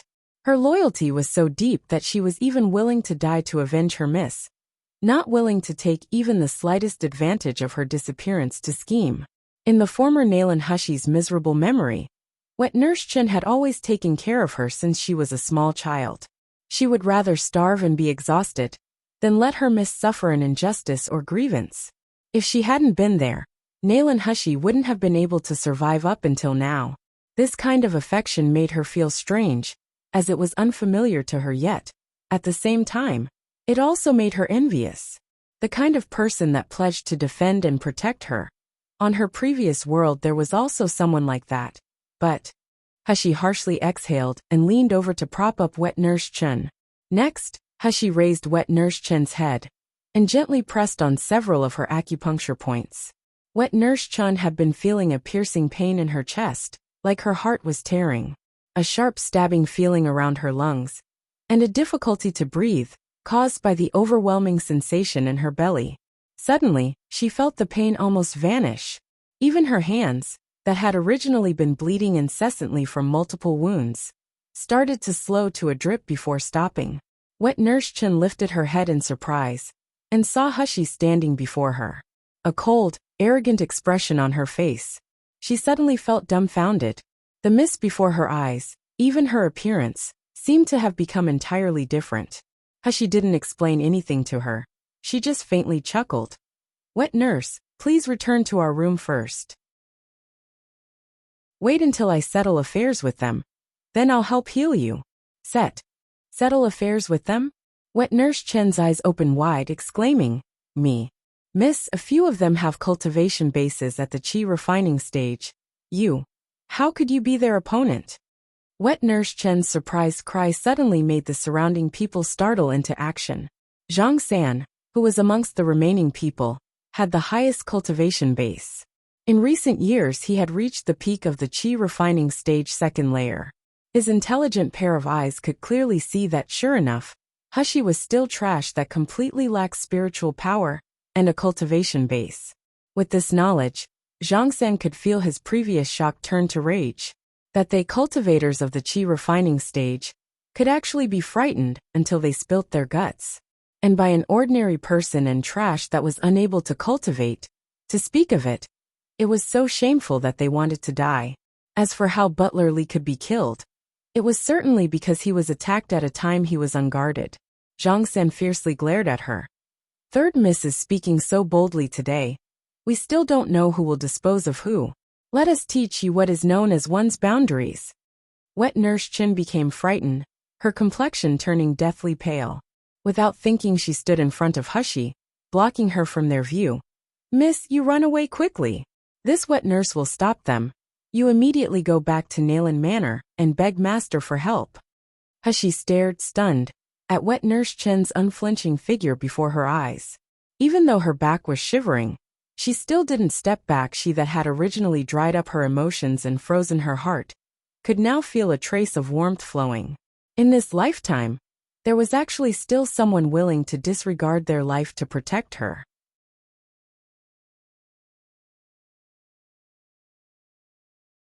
Chapter 18. The Shame of Nalan Manor. Hushi placed a hand on Wet Nurse Chen's thin shoulder, her voice holding a rare trace of gentleness. Wet Nurse, don't be afraid. I can easily find methods to deal with them. Finished speaking, her cold gaze glared like a tiger watching her prey, her stare fixed towards the servants who crowded around. You all shouldn't forget that no matter what, I am your master. This kind of offense to your master. Were you not afraid of being punished by Nalan Manor's people? Ha ha ha ha. The servants in the room all raised their heads and laughed loudly, their faces exuberant with their ridicule and gloating. Nalan Manor? Hee hee. I advise you not to indulge in wishful thinking. Who doesn't know your Nalan Manor's shame? You being alive is exactly what causes Nalan Manor to lose face. Maybe if you died, Master would then be able to be happy. Another person agreed. That's right. The Master and everyone else in the Nalan family all have awe-inspiring innate talent. Which one of them is not a famous young talent in the city of Yanjing? Then unfortunately out you come, this trash, to throw shade on Nalan Manor's face. No one even knows whether or not you are really Master's biological child. Maybe she's really an illegitimate child. Who doesn't know her mother was famous for having the appearance of a fox? One. Who knows how many random men were tricked by her? Subsequently, the main room filled with uproarious laughter. Wet Nurse Chen was so angry that her entire body shook, resisting the urge to rush up and drag out these wicked servants that produced such evil tongues with all her might. However, Hushi didn't get angry in the slightest. Restraining Wet Nurse Chen, she faintly swept her eyes over several people. Oh, so that's to say that me secretly being sold off, the idea came from Nalan Manor? In the depth of Nalan Hushi's memory, there was a strong yearning hidden. A yearning for recognition from Nalan Manor, paired with a child's admiration towards Nalan Jingza. Even throughout her childhood, though she was often bullied by Nalan Feishue, there was not even the slightest hint of hatred. Instead, she regarded her as a sister, such a kind-hearted, weak little girl. Even if Nalan Manor had abandoned her, she could still tolerate it. Zhang Sen coldly snorted, disdain written across his face. If we received the order to directly kill you, there would of course be no harm in doing so. It's simply the goodness in our hearts that allowed you to find a way to survive. Moreover, for useless trash like you, being sold as a slave is already the best ending. The servants here didn't clearly know about the matter of Hushi being sold like Butler Zhang and Xiaoxi, but they did know that something had happened to her. They just didn't care. Each one of them felt an implacable hatred towards Nalan Hushi. They all wished for her to disappear quickly, so that they could leave this desolate place and return to Nalan Manor. Nalan Hushi may be obstructing their return, but even then they wouldn't dare act blindly without thinking. She was still Nalan Manor's third miss after all. Now that someone in Nalan Manor wanted her to die, all of them would certainly be happy to see it happen. Zhang San retrieved a dagger from behind his back and slowly approached Hushi. Since you didn't feel grateful and appreciate the kindness we gave you, instead coming back here to find death, then don't blame us for being ruthless. Brothers all together. The words were barely out when the remaining 5 servants in the room joined him in attacking. Zhang Sen brandished the dagger that gave off a cold light, while the others gathered their spiritual powers in their palms as they attacked Hushi. Hushi sneered, her figure moving slightly as she gently pushed the screaming wet nurse Chen away from her. The long whip in her hand unraveled, fiercely whipping towards the 6 servants. Ah! Pain screams echoed throughout the room. My hand! My hand! In the blink of an eye, 3 people's wrist bones were neatly crushed. Their hands hung powerlessly as their palms mottled with vivid purples and greens. One appearance of a fox. The fox spirit is an especially prolific shapeshifter, known variously as the Huli Jing, fox spirit, in China. Although the specifics of the tales vary, these fox spirits can usually shape-shift, often taking the form of beautiful young women who attempt to seduce men, whether for mere mischief or to consume their bodies or spirits. Chapter 19. Let you off?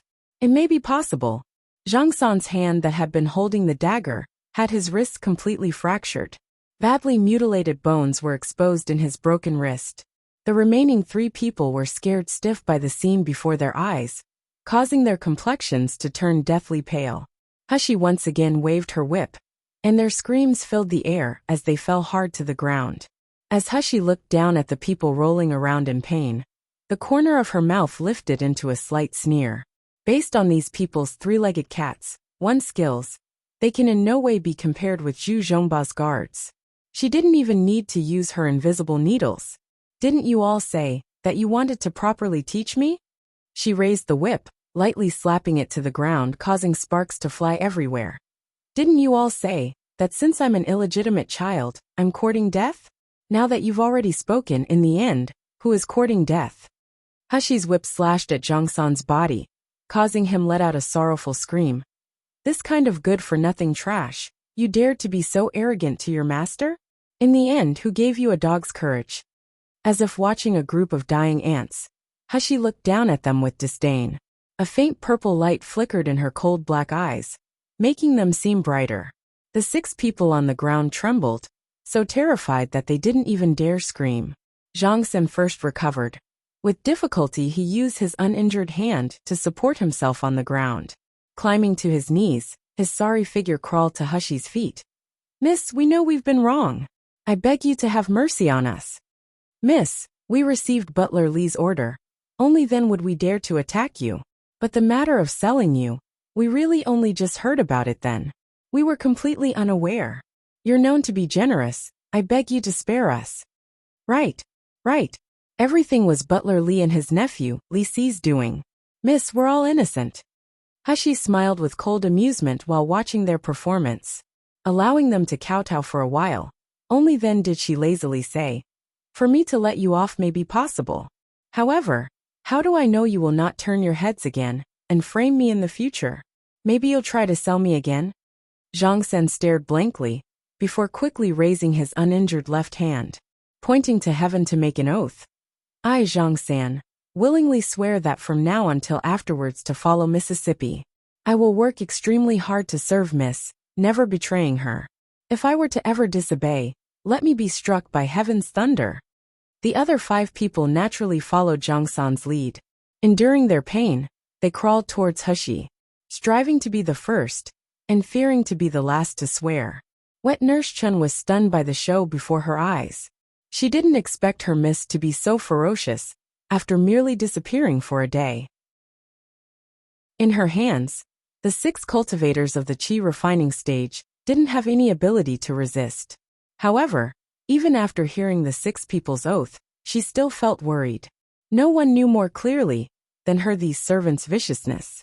How could it be possible for them to sincerely vow loyalty and devotion to Mississippi? Miss' natural disposition was kind-heartedness, but by all means she wouldn't believe them.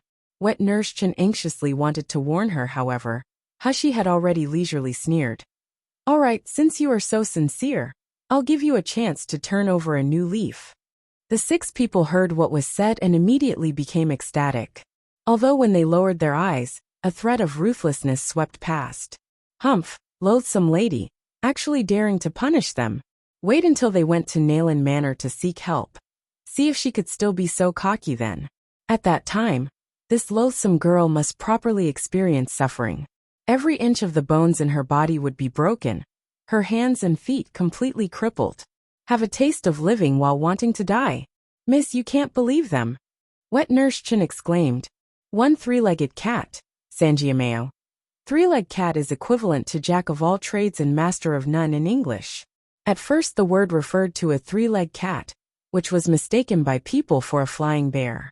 Later the word indicated the cats which were skillful in hunting, but had difficulty in walking. Gradually the word changed to mean being unprofessional when doing things. Chapter 20. Only puppets will not betray. The 6 people rejoiced in their hearts, maliciously imagining what will happen in the future. But they weren't going to find out, since, without anyone noticing, Hushi had already raised her left hand. 6 invisible needles lay between her slender fingertips. Her internal energy burst forth, propelling the needles to fly forward. In the blink of an eye, they entered the heads of the 6 peoples. Ah! The 6 people uttered a pained shout, feeling something cold drill into their brain. Zhang Sen suddenly lifted up his head and looked at Hushi with fear. You, what did you do to us? Hushi's finger gently fiddled with the barbed whip, the corner of her mouth revealing the hint of a bloodthirsty smile. In this world, there's no oath that can be trusted. There are only soulless and mindless puppets that you could trust to never betray you. Well then, what do you think I'll do to you? You want to extract our souls from our body? Zhang San and the others' eyes filled with shock and fear, as well as a deep resentment towards Hushi. Loathsome girl, you will? Ah! The sharp pain in their brains spread in a flash, eroding their brain's nerve. The 6 people desperately wanted to struggle and resist, but the control they had over their bodies had disappeared. The method Hushi used to create the puppets. Naturally, it wasn't the one of extracting souls that was usually used in this world. That was truly something that went against morals and the order of heaven. For the person that had their soul taken, not only was life as a puppet irreversible, they would also never be able to reincarnate. Hushi only needed to use the invisible needle to control their brain domain, then feed them some special medicines to make their consciousness vague, resulting in them only being able to listen and obey her orders. As long as Hushi was willing, the brain domain restriction spell could be removed, returning them to their normal state. Half an incense stick later, the 6 people that originally had sinister expressions had now become calm, their eyes lifeless and their faces expressionless. Hushi coldly gazed down at them as they crawled to kneel on the ground at her feet, respectfully kowtowing and saying as one, Master. Hushi then ordered them, remember from now on, anything that happens in this small courtyard, you're not allowed to spread outside. That includes informing people from Nalan Manor. Yes, Master. In addition, if I'm not here, consider Wet Nurse Chen as your master. You have to make sure to carry out her orders. Did you all hear that clearly?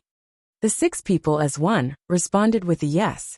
Without a trace of rebellion, they paid their respects to Wet Nurse Chen and saluted her. Hushi waved a hand. Now all of you can withdraw. About Li Si, find him and guard him strictly, and don't let him die. In a while I have something to ask him. After ordering them to withdraw, Hushi turned around, coming into contact with Wet Nurse Chen's shocked-filled watery eyes.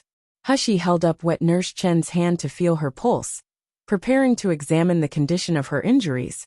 But suddenly she stared blankly, confusion appearing on her face. Wet Nurse, was the meridian of your cultivation base forcibly destroyed by someone? Wet Nurse Chen's eyes suddenly opened wide with shock, her face expressing surprise and confusion.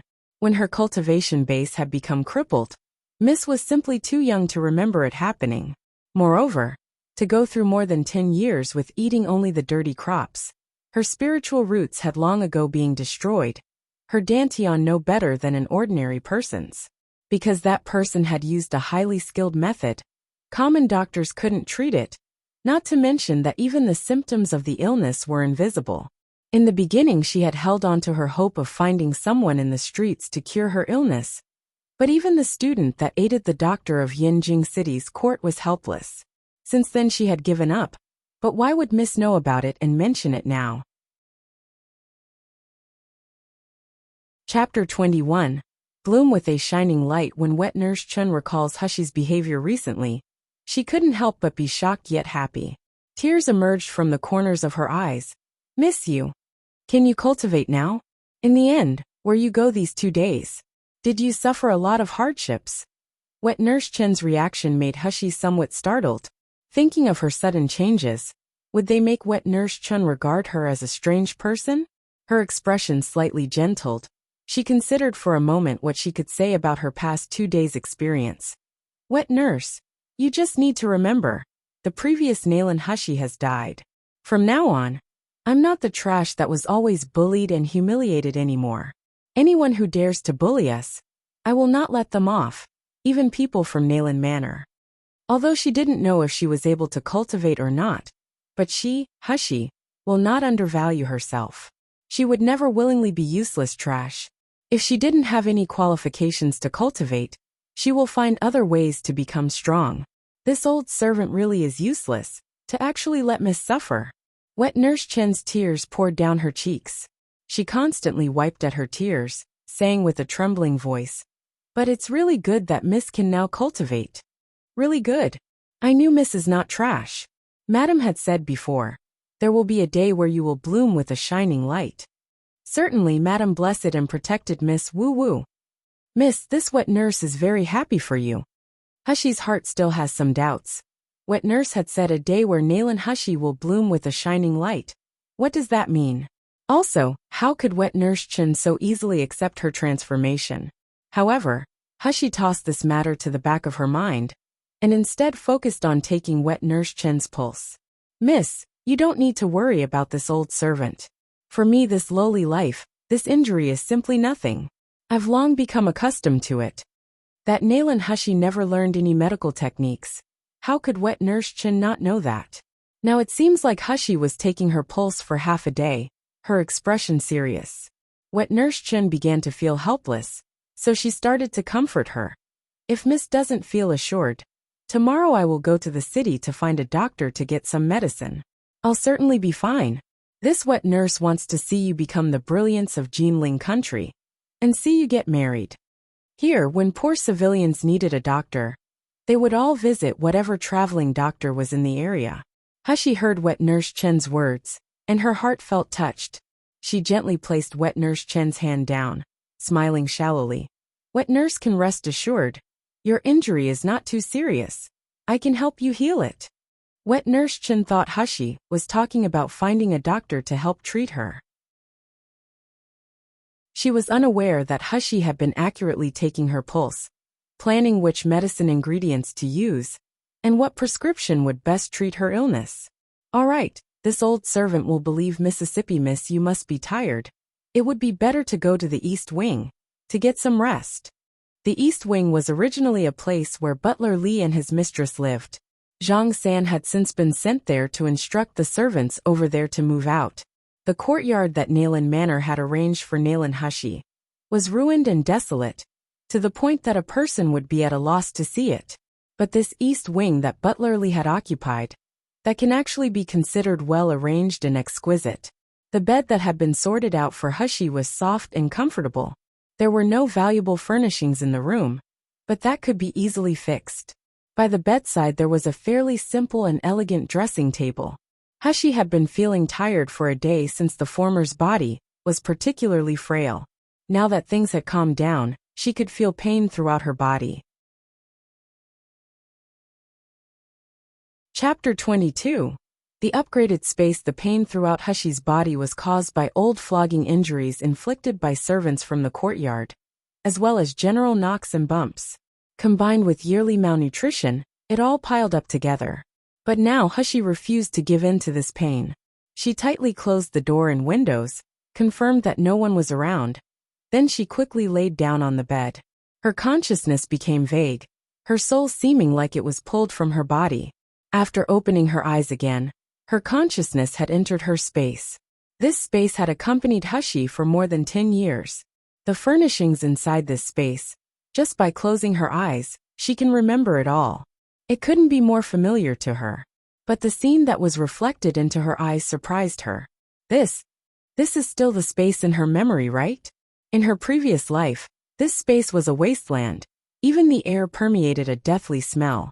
It's different from the descriptions used in the popular web novels. In her previous life, the land inside the space, all was sand and gravel. It couldn't be used to cultivate. No living thing could be brought into the space, including Hushi herself. She could only use her consciousness to enter, leaving her physical body to sleep on the outside. In the middle of the land there was a palace called Shumi Palace. Hushi had been bored on several occasions and had explored, finding that there were 81 rooms altogether in the palace. However, in Hushi's previous life, these damn rooms, even after she had used countless methods, not even one room could be opened. The only thing in the space that could maybe be considered a treasure was the expanse of spring water in front of the palace. It possessed a healing effect, helping to heal all sorts of injuries, and even improving eyesight. Another example is that it can help people to heal bone-deep cuts and muscle injuries, speeding up the healing process with a better result than if healed normally. Therefore, in her previous life, Hushi had regarded this space as a moving warehouse and made use of it as her medicine deploy room. However, the space before her eyes and the space in her memory were completely different, making Hushi doubt whether or not she had entered the wrong place. The land that had originally been filled with sand and stones had been replaced by peculiar black land. The air was no longer permeated with a deathly smell. Rather, it had a clean air. The pure spirit in the air could make a person's body and heart entirely intoxicated. The cells in her body felt energized, greedily absorbing the air in here. Originally, her entire body that had been filled with pain and weakness was now unconsciously replaced with a relaxed feeling. Hushi took a deep breath, squatting down. She gently grabbed a handful of black soil and brought it to her nose to smell. Although not an expert in planting and growing medicinal herbs, even she can tell that this black soil obviously contains strong nutrients and spiritual energy. It couldn't even be compared to the previous sand and stones. How can the space change so much? Hushi released the black soil in her hand, a burst of indescribable excitement forming. Could it be that because of the explosion in her previous life, her space upgraded? Another time, she would have to bring some seeds to test this black soil. How fertile the black soil was, and how well a spiritual plant would grow. It would be very interesting to see the results. Hushi walked forward happily, heading to the place she had previously used as a storage room. Sure enough, as per her expectation, all the stored medicine from her previous life was destroyed. All those bottles and jars had disappeared from the explosion, including the bottle of cursed poison, which needed only one drop to be able to destroy an entire city. Allure. But some things still remained, such as the invisible needles, also some properties used for her disguises in her previous life. Hushi bent down, scooping some water with her hand from the spirit spring to drink.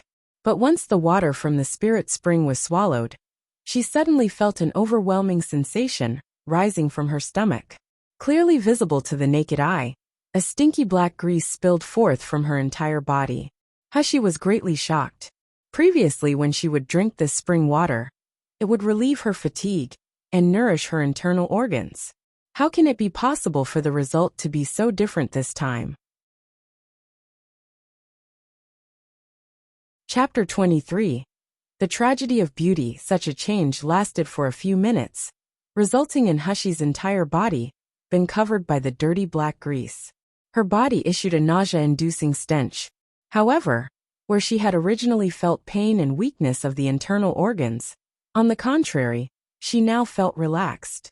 Hushi quickly stripped and, using the spirit spring water, she washed away the filth on her body and clothes. Once she was clean, she felt refreshed, her whole body full of strength, like she had been reborn.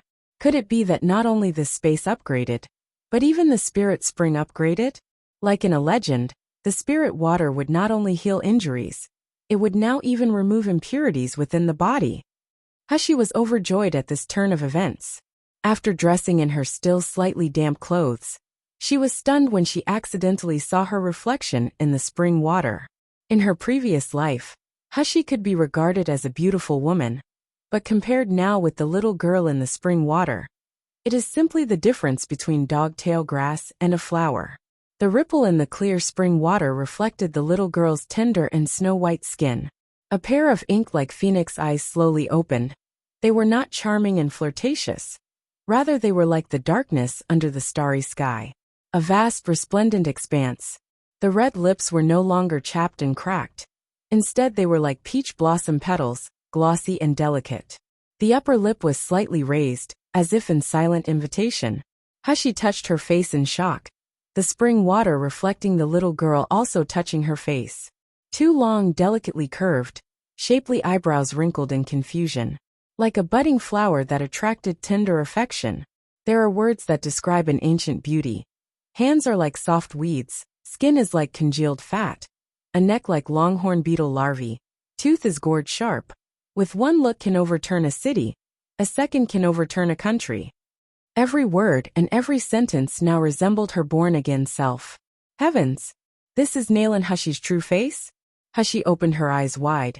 She felt her brain has been too confused and was about to crash. This? Where did the saltless, ugly woman go? This was simply a beautiful woman that was capable of causing the downfall of a city or country. How depraved was the Nalan family to actually torture this beautiful woman until she looked malnourished and sickly, reducing her to an unremarkable appearance. Hushi took a deep breath and, looking at the reflection of the stunning beauty in the spring water, she couldn't help but frown. Maybe she was here to express her gratitude towards all the people who tortured her. Otherwise, Nalan Hushi's memories would not have come to Hushi the moment she received her body. In her memory, although the next generation in the Nalan family all looked handsome and beautiful, there was definitely not a beauty with such a tragic life. If Nalan Hushi were to go out with this appearance, it would not only cause a sensation, but disaster. Nalan Manor thought of her as an illegitimate child, and hadn't moved to help her previously, leaving her to suffer like a pig in a cage. With her past appearance making many people fight over her to become their furnace, with her now being like this, if she were to just go out many more people would fight over her. With this thought, Hushi made a prompt decision, picking up the disguise kit that she had earlier placed beside the spring water, and applying it on her face. Needless to say, Nalan Hushi's face is definitely a source of calamity. Currently, she didn't have the strength to defend herself if her appearance were to be exposed in front of people. And she absolutely did not want to attract disaster. In a short time, and with a little effort, Hushi completed her disguise. She bent down and studied her reflection in the spring water, now an ordinary and pale appearance, once again resembling the previous Nalan Hushi. Well done! Hushi flicked her finger, feeling her mood become good. As a woman, she was pleased with her appearance. Who wants to become ugly? Besides her space being upgraded and her changed appearance, she also found out that after she had drunk the spring water, her internal energy has been fully recovered.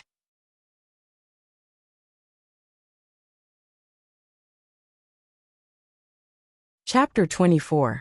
Such an evildoer. Moreover, although she was still unable to absorb spiritual energy, she could assimilate the spiritual energy in her space.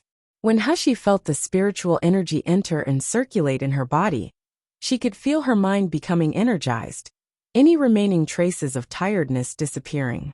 Hushi, standing next to the spring, started drying her clothes using her internal energy. Suddenly the reflection in the water flashed. Before, her figure had been reflected in the water.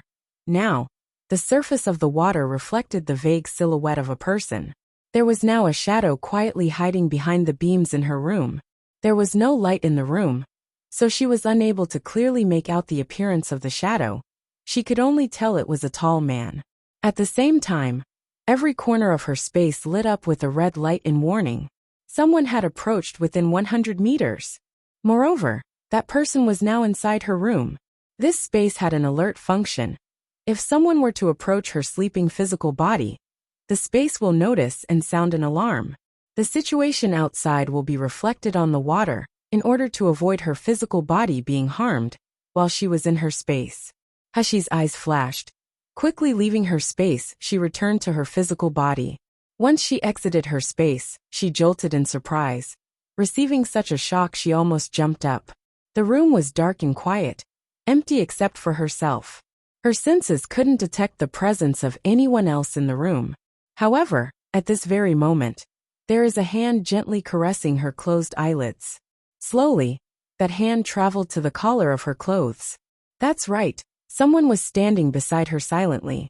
Then, without hesitation, those nimble fingers began to untie her outer robes.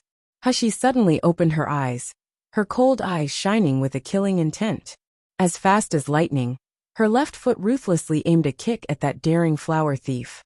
However, the expected cracking sound of her foot landing on the thief's chest didn't happen. Instead, a big hand grabbed her ankle, like an iron claw.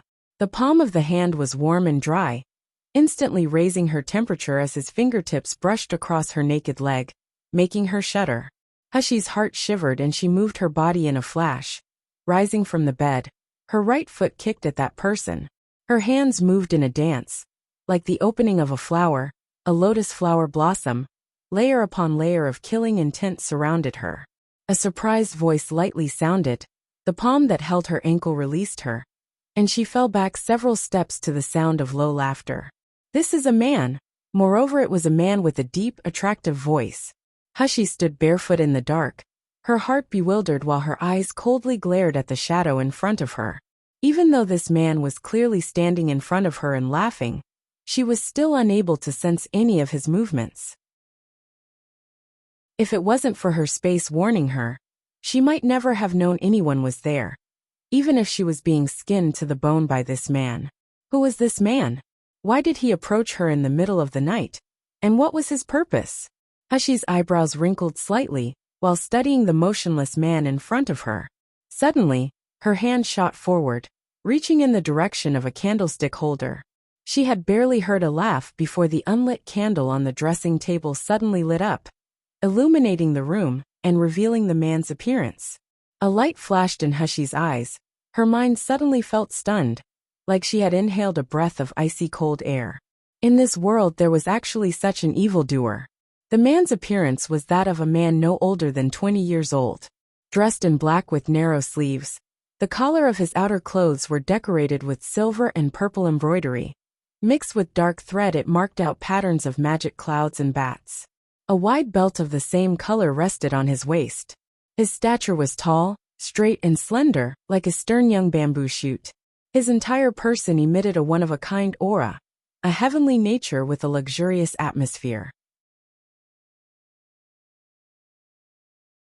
Chapter 25. Beautiful enough to make me want to covet them. What was most stunning about that handsome face was the faint light surrounding him. It highlighted his youthful and elegant features. His eyes were deep and distant, containing a mix of a refined youngster and a youth with evil charm. Like a well-carved jade, the luster it gave off charmed people's heart and soul. In her previous life, Hushi had seen countless handsome celebrities. Even Lungya, who betrayed her, was famous as a handsome man. But if those men were placed next to this man, it would be like comparing the light of a firefly to a bright moon, stone to fine jade. They couldn't be mentioned on equal terms. Hushi was momentarily stunned. Then she went on full alert. With a cold voice she asked, "Who are you? What do you want breaking into my room in the middle of the night?" The corner of the black-clothed man's mouth lifted. His elegant face with a smile was even more attractive. His deep voice replied languidly, "It's a dark and stormy night. A man and a woman alone together. What do you say I want to do?" The veins on Hushi's forehead became visible, her eyes frosty. She couldn't help but sneer. "Based on your beautiful appearance, the young ladies from Yanjing City might be lined up from east to west wanting to be together with you, like a raging fire and dry wood. Maybe your brain has been displaced, coming here to be a two-bit flower thief." Beautiful appearance? Two-bit? Flower thief? The mouth of the black-clothed man slightly tipped down. This little girl's courage was not small. Perhaps in all of Yanjing City, there was no other person who dared to talk to him like this. With only the candlelight illuminating the dark room, the little girl's eyes shone brilliantly, containing a frostiness, as peaceful as clear water in a deep well. They rendered his anger useless, instead rousing his interest and curiosity. The man leisurely stepped forward, his tall figure shrouding Hushi in shadows. Pointed-toothed and sharp-tongued, What a ruthless little girl. Since you were able to play properly with young Master Zhu's family guards, and was able to detect this king's presence, you really are worthy of being the second miss of the Nalan family, Nalan Feishue. Wasn't it? Or perhaps I should call you Nalan Heshi? When the two words Nalan Heshi were spoken, the man's voice was deep and low, his eyes sharp, like an eagle watching his prey, not giving her the chance to escape.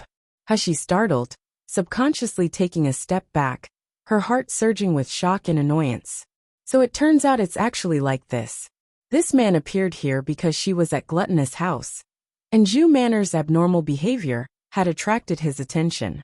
No, maybe it was because of her own actions that she has been followed by this man.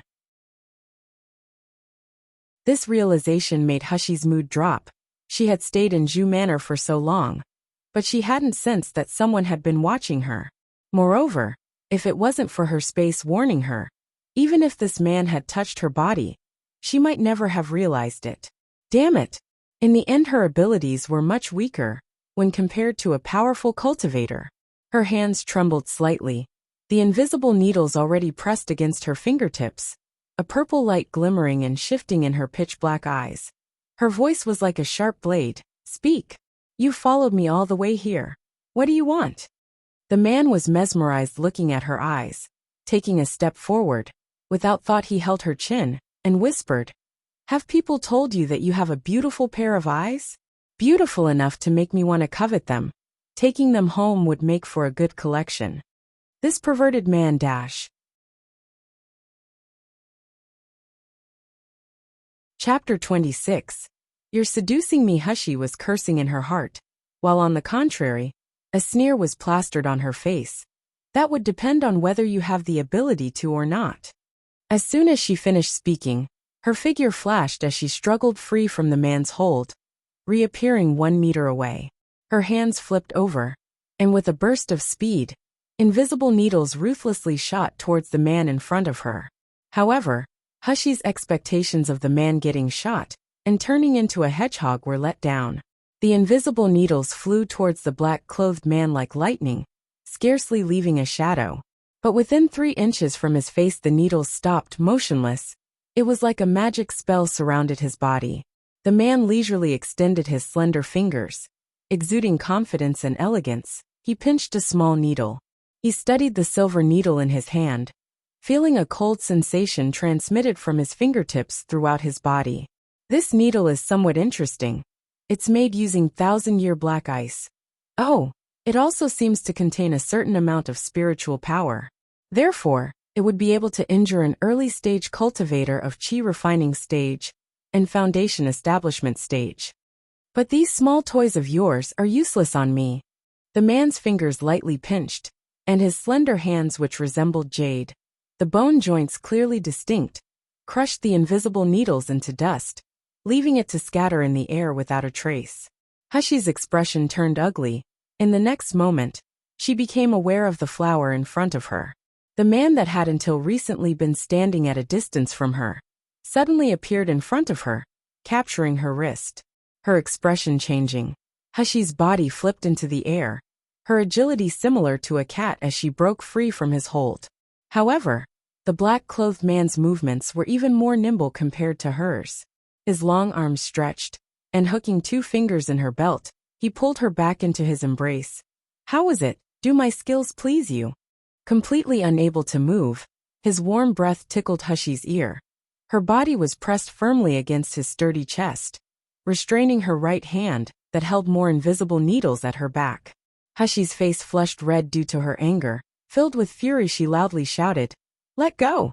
However, her struggling only caused their bodies to touch even closer. The man's eyes that originally shined with a teasing light turned somewhat dark because of this constant friction. He leaned closer, his breathing speeding up, and whispered with a fake smile, "Little girl, if you move again, I will regard it as you seducing me." Before he had finished his implication, his handsome face filled with demonic charm suddenly sank. He flexed his empty hand and inclined his head towards his shoulder. There, sticking out, was an ordinary silver hairpin. The hairpin had pierced his clothes and penetrated into his flesh, causing a bright red liquid to soak his black clothes. The man slowly raised his head. His pair of clear eyes narrowed dangerously as his gaze landed on the coldly smiling girl not far from him. This little girl had dared to injure him, without using a cultivation base and only relying on martial arts. In this entire Jinling country, only a few had ever managed to injure him. Now the hands of this little girl, completely lacking any cultivation base, had injured him. With bare feet, Hashi stepped on the bed, the sleeves of her clothes fluttering in an invisible breeze. Her pale, small face revealed a cruel, untamed expression. Based on your skills? If you want to make me pleased, do it in the next life. However, in the next moment, Hashi's complexion suddenly changed. A strong pressure, similar to that of a huge gale, swept over her, making her feel as if she was being crushed by a giant hand. Her 5 viscera and 6 bowels were in so much pain it was difficult to withstand the pressure. The red flush on her face quickly receded, her body trembling. She was unable to bear it, and spit out a mouthful of blood. This type of coercion belongs to a high-level martial artist. In front of this kind of power pressure, Hashi felt herself to be a tiny individual with no power. At any time she could be crushed and turned into ash. Chapter 27. The good-for-nothing may also be a genius. Taking a few steps towards Hashi, he grasped her hand with a smile, and like a lover he gently caressed her. This is the hand that injured me? Do you know what happens to people who dare to injure me? Hashi slowly calmed her breathing, the pain in her internal organs making her face turn as pale as paper. With a heated gaze, the man clutched her small and weak hand, her delicate skin indirectly caressing the pointed cocoon on his belly, making her shudder, and a numbness to spread up her arm. Hashi lightly twisted her wrist to try and break the man's hold. However, he pulled her forward, dragging her to fall on his chest. Not long ago, there was a woman who acted self-righteous in order to attract me. In a public place, surrounded by a crowd, she dared to point a sword at me. His low voice held a dangerous demonic charm. Slowly he exhaled in her ear. Little girl, you tell me, should I destroy your hands or the meridians in your body? If you want to destroy it, then just destroy it. Why are you talking so much? Do you think I will beg you? Hashi looked up at him and sneered. Her expression was dark, but her eyes were bright with stars, stubborn and icily arrogant, unflinching, staring back. The man's heart faintly stirred, as if her pair of eyes were leaving a mark at the bottom of his heart. His heart, that has always been calm and cold like a lake, felt an indescribable ripple appear. He couldn't help but laugh, removing the power pressuring her body. His voice contained a trace of helplessness. You are still young, but why are you so stubborn? Hashi frowned, just about to retort, when she suddenly felt a thread of pure essence enter a vein in her detained wrist, spreading throughout her entire body in a flash. The cool energy wave replaced the previous oppressive power, traveling rapidly in her body to her dantian. The pain in her internal organs, that had felt as if they were being ripped apart, disappeared without a trace, replaced with a comfortable and relaxed feeling. What are you doing? She was surprised. Could it be that this person was now healing her? However, the man responded with an astonished expression, tightening his grip on Hashi's wrist. His expression turned uncertain. It was quite a while before he spoke. I had heard that Nalan family's third Miss, Nalan Hashi, was diagnosed as a child as trash that couldn't cultivate. Therefore she was abandoned at this place, where there is only thin spiritual energy. Are you really that rumored trash Nalan Hashi? Hashi's heart was bewildered, and with her expression showing a calmness she didn't feel, indifferently replied, Didn't you already thoroughly investigate my background before following me here? Besides, if I'm not Nalan Hashi, then who am I? Humph. This body is definitely Nalan Hashi's. This world doesn't have a precedent for rebirth, so as long as she doesn't admit it, no one can say that she's not Nalan Hashi. The man laughed, his voice filled with interest. Hee, the good trash that can't cultivate. This world has so many blind people. Hashi was startled, repeatedly questioning, What do you mean? Her small face that was originally calm, at this moment slightly changed. The man's hot palm suddenly gripped her lower jaw. Leaning over, He stared at her pair of clear and bright phoenix eyes. Nalan Hushi, is it? I'll remember you now. We will meet again soon. Who are you actually? Just as Hushi's cold and sharp question was asked, she felt a gust of air brush past her. The man that had been standing in front of her had now disappeared without a trace. The candlelight flickered gently in the room, but there was only her, standing all alone, as if that strange man had merely been an illusion. That bastard Dash! She cursed in her heart, gnashing her teeth while laying back down on the bed, entering her space again. Chapter 28 Mother? Inside, Hushi's space was still the same as before. A strong and pure spirit permeated the air, and the large area of black land, although without any plants, was still filled with a nurturing vitality and exuberance. However, she was not here to focus on the land and spirit spring this time. When she had exited her space before, she had glanced at Shumi Palace, noticing that the first door was open. One must know, she had possessed this space for more than 10 years, and had explored the Shumi Palace more than 1,000 times. Ice, fire, dynamite, and all the other methods she could think of, and not one door could be opened, not even a mark was left behind. Hushi quickly walked to the front of Shumi Palace. In surprise she looked at the half-closed door, seeing a trace of golden light spilling out. The first door of Shumi Palace had really opened. Becoming excited, her heart beat wildly and incessantly. Hushi had barely entered the room, when inside her head there was a tinkling sound, and an odd message appeared in her mind. Shumi Mustard Seed has been activated. Shumi Palace's Jade Heaven door has been opened, including 9th Secluded Spirit Spring and Ancient Rhyme Spirit Field. The 9th Secluded Spirit Spring, able to replenish spiritual energy, purify essence and heal deep wounds. Also used for a medicament to advance to peak form, and a medicament to induce childbirth. The Ancient Rhyme Spirit Field, able to shorten a plant's growth by hundreds of times, and the soil will sustain spiritual plants without the need for water. Sure enough, her space had upgraded. Moreover, the black soil outside the palace really was very beneficial to growing spiritual plants. But this 9th Secluded Spirit Spring, the so-called advancing medicament and labor-inducing medicament, what did those mean? The script slowly faded from her mind, leaving her with a smiling expression showing on her face. Now her attention was quickly attracted by the huge egg in the middle of the room. That's right, in the middle of the Shumi Palace's first room, hanging in the air, there was a huge egg-shaped object. From the egg a faint golden luster was emitted, and through the thin shell, a creature with a curled body could vaguely be seen floating quietly inside. At first glance, this huge egg reminded Hushi of the pregnant women in her previous life, when they would have a 4-dimensional ultrasound. She had a strong intuition that the creature inside the egg was alive, but that behind the Jade Heaven door the room was empty except for a huge unknown egg. This was too beyond her expectations. Hushi lightly stepped forward, slowly approaching the egg and circling around it, a faint fragrance like warm bread reaching her nose. She was astonished as she felt an intimate feeling that she had never felt before suddenly surge up from the bottom of her heart. As if the creature and her were connected by blood, her ears could even hear the thud-thud of the young creature's pulse. With a bewildered expression, Hushi slowly extended her hand, gently caressing the smooth surface of the huge egg.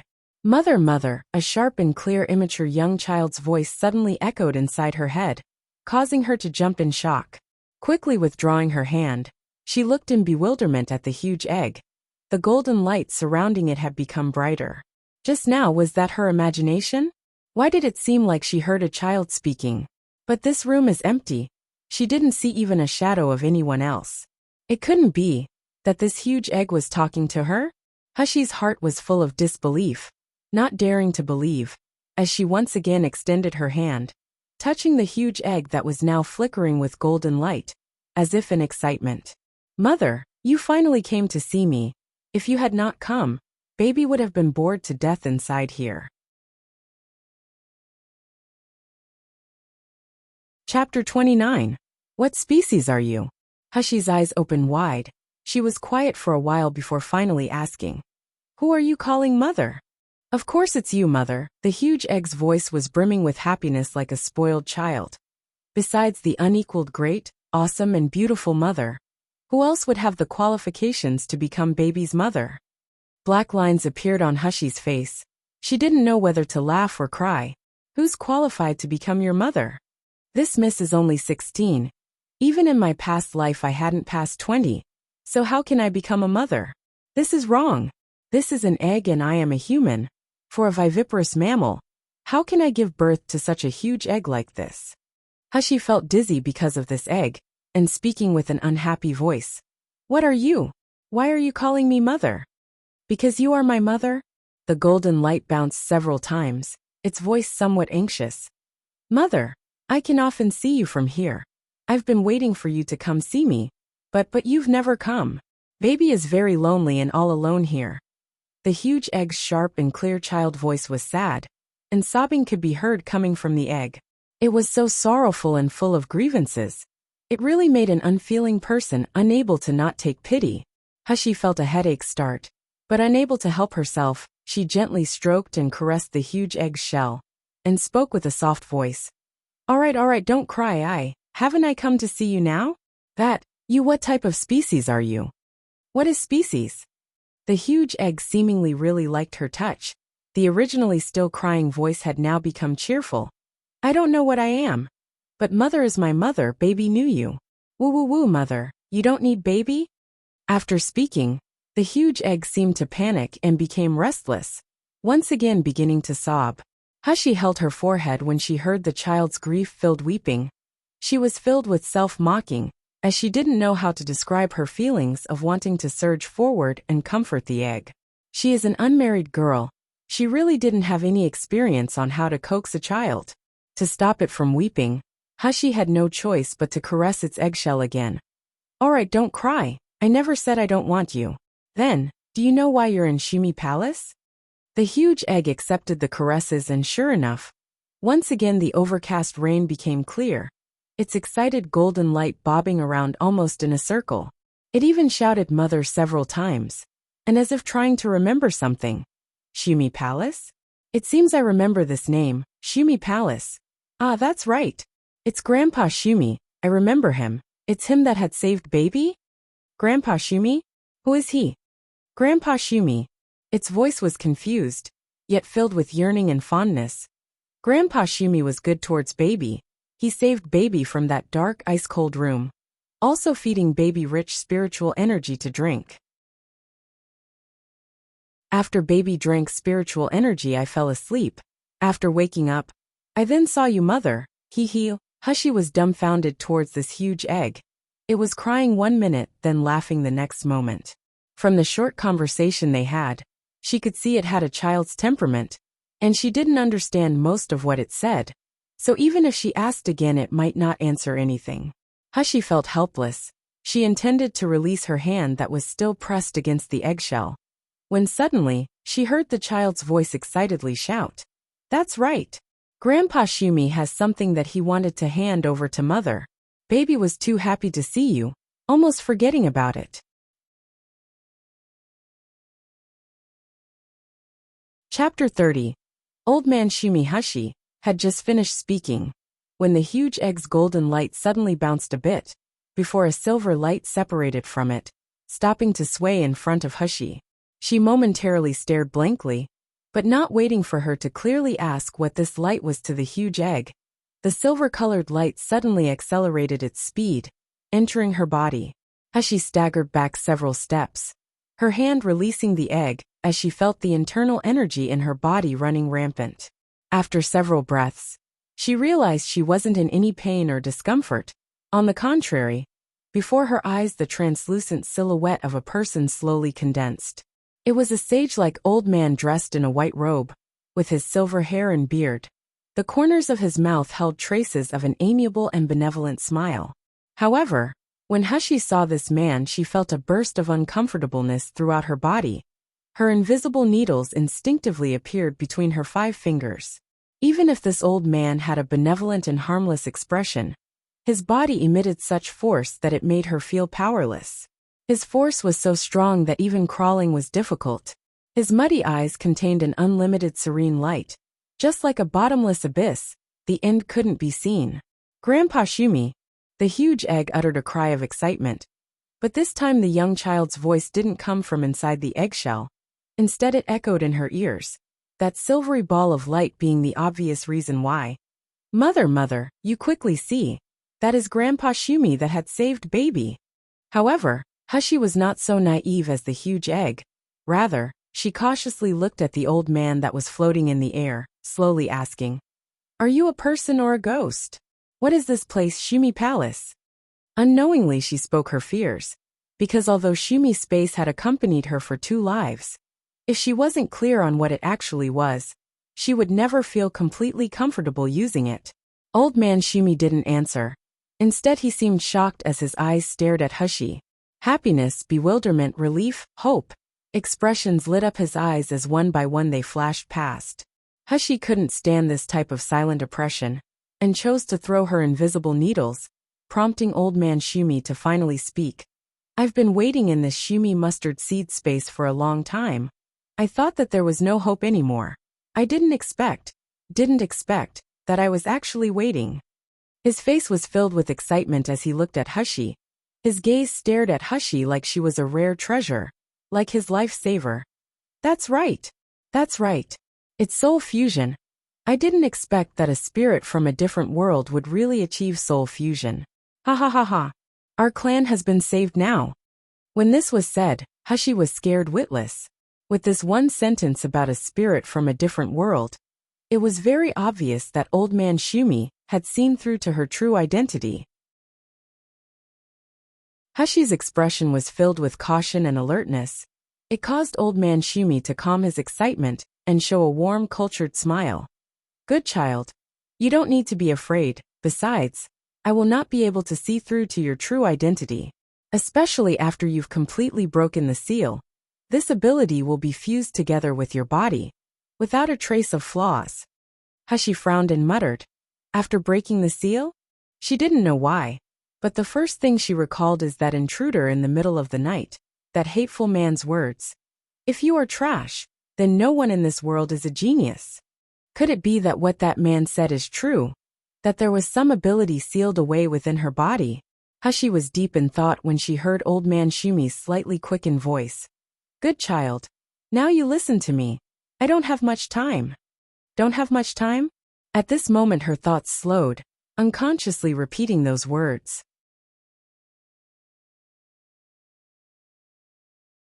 Chapter 31.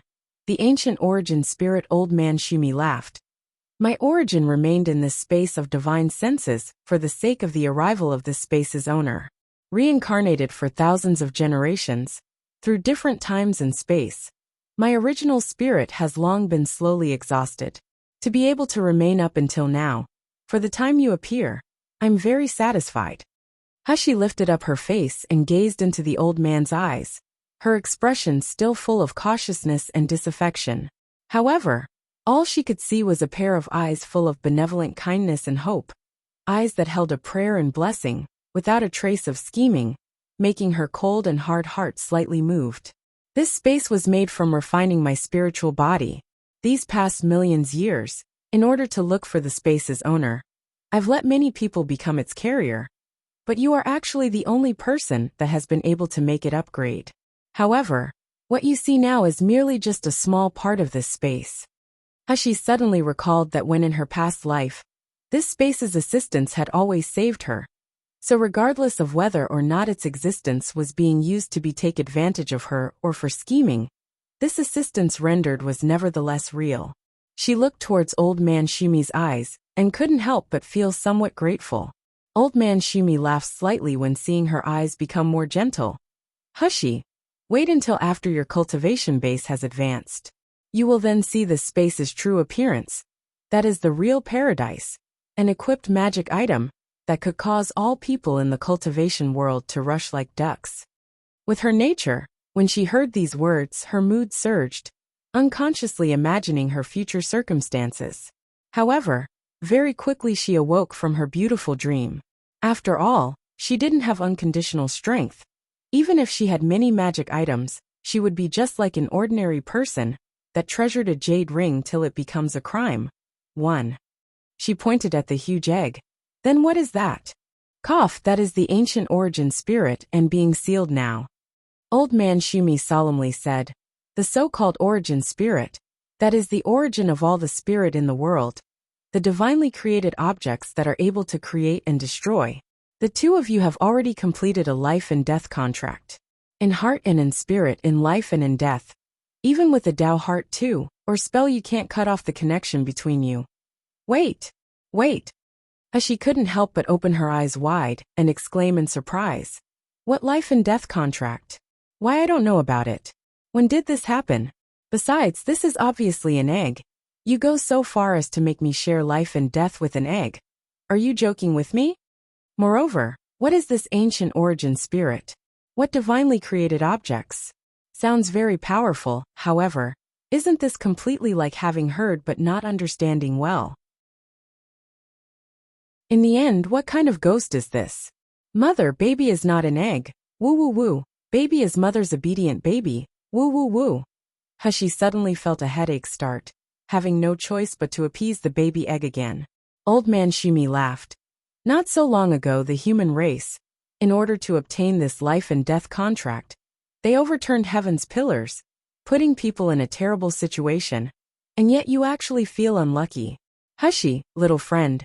You can rest assured, this origin spirit contract you have is a benefit, and brings no harm to you. By the time you experience a life and death calamity, you will know. Hushi, that was appeasing the egg baby, was relieved after hearing what was said. She was not too surprised, and only faintly laughed. This is not to say Hushi was indifferent to this treasure. But if common people were to look at the huge egg's benefits arranged in front of their eyes, they would flock and fight over it, unaware that there's no such thing as a free lunch in this world. Receiving such a big benefit, she must undertake many responsibilities. How could there be any pure benefits in this world? 1. An idiom meaning to get into trouble on account of a cherished item. 2. Dao heart, Daoxin. The heart's path. Dao can mean path/road, and heart can also mean mind/core. So a person's Dao heart is the direction they want to move in, and what they truly desire from life, deep down in the core of their being.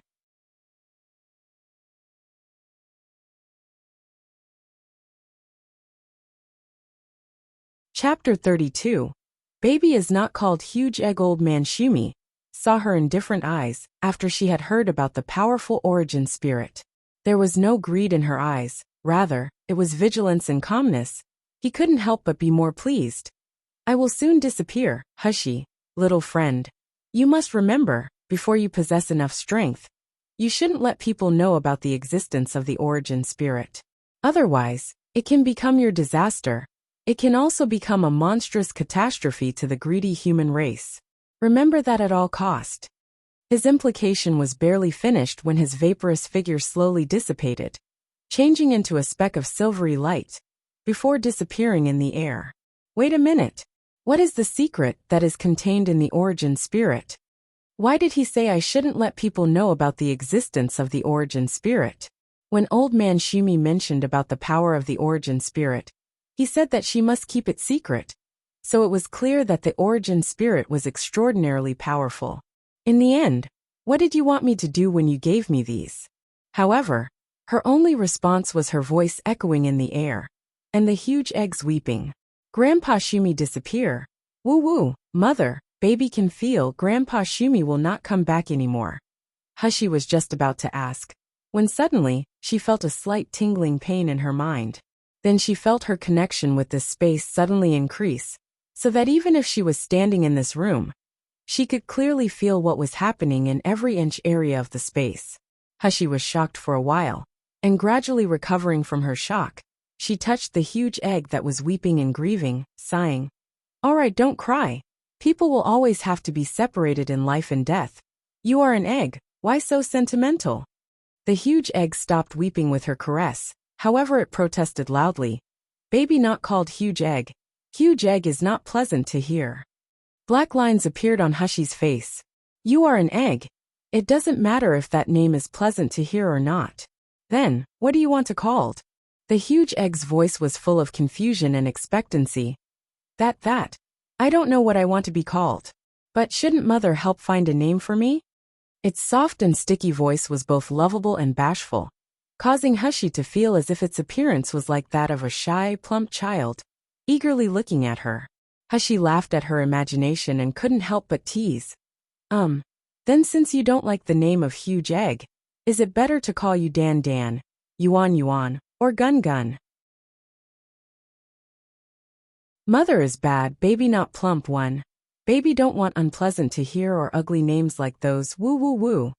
The huge egg's sad weeping was now even louder, leaving Hushie unable to know whether to laugh or cry, having no other choice but to compromise. All right, then I'll think about it again, but before I find a name for you, I'll call you Dan Dan. This is pretty good, right? Dan Dan, having no other choice, felt aggrieved but agreed with her, in the end still reminding her, Mother must quickly find a name for baby. Hushie supported her forehead. Can you not call me Mother? Heaven knew she was only 16 years old in this life, a beautiful youthful girl. How could she become someone's mother? Moreover, an egg's mother. But you are obviously Mother.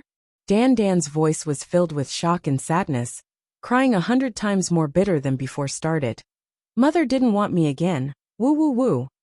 Where did baby change to become a bad child? Veins popped up on Hushie's forehead. She felt a headache starting because of its crying, and finally had no choice but to smash a pot to pieces just because it was cracked too. All right, don't cry.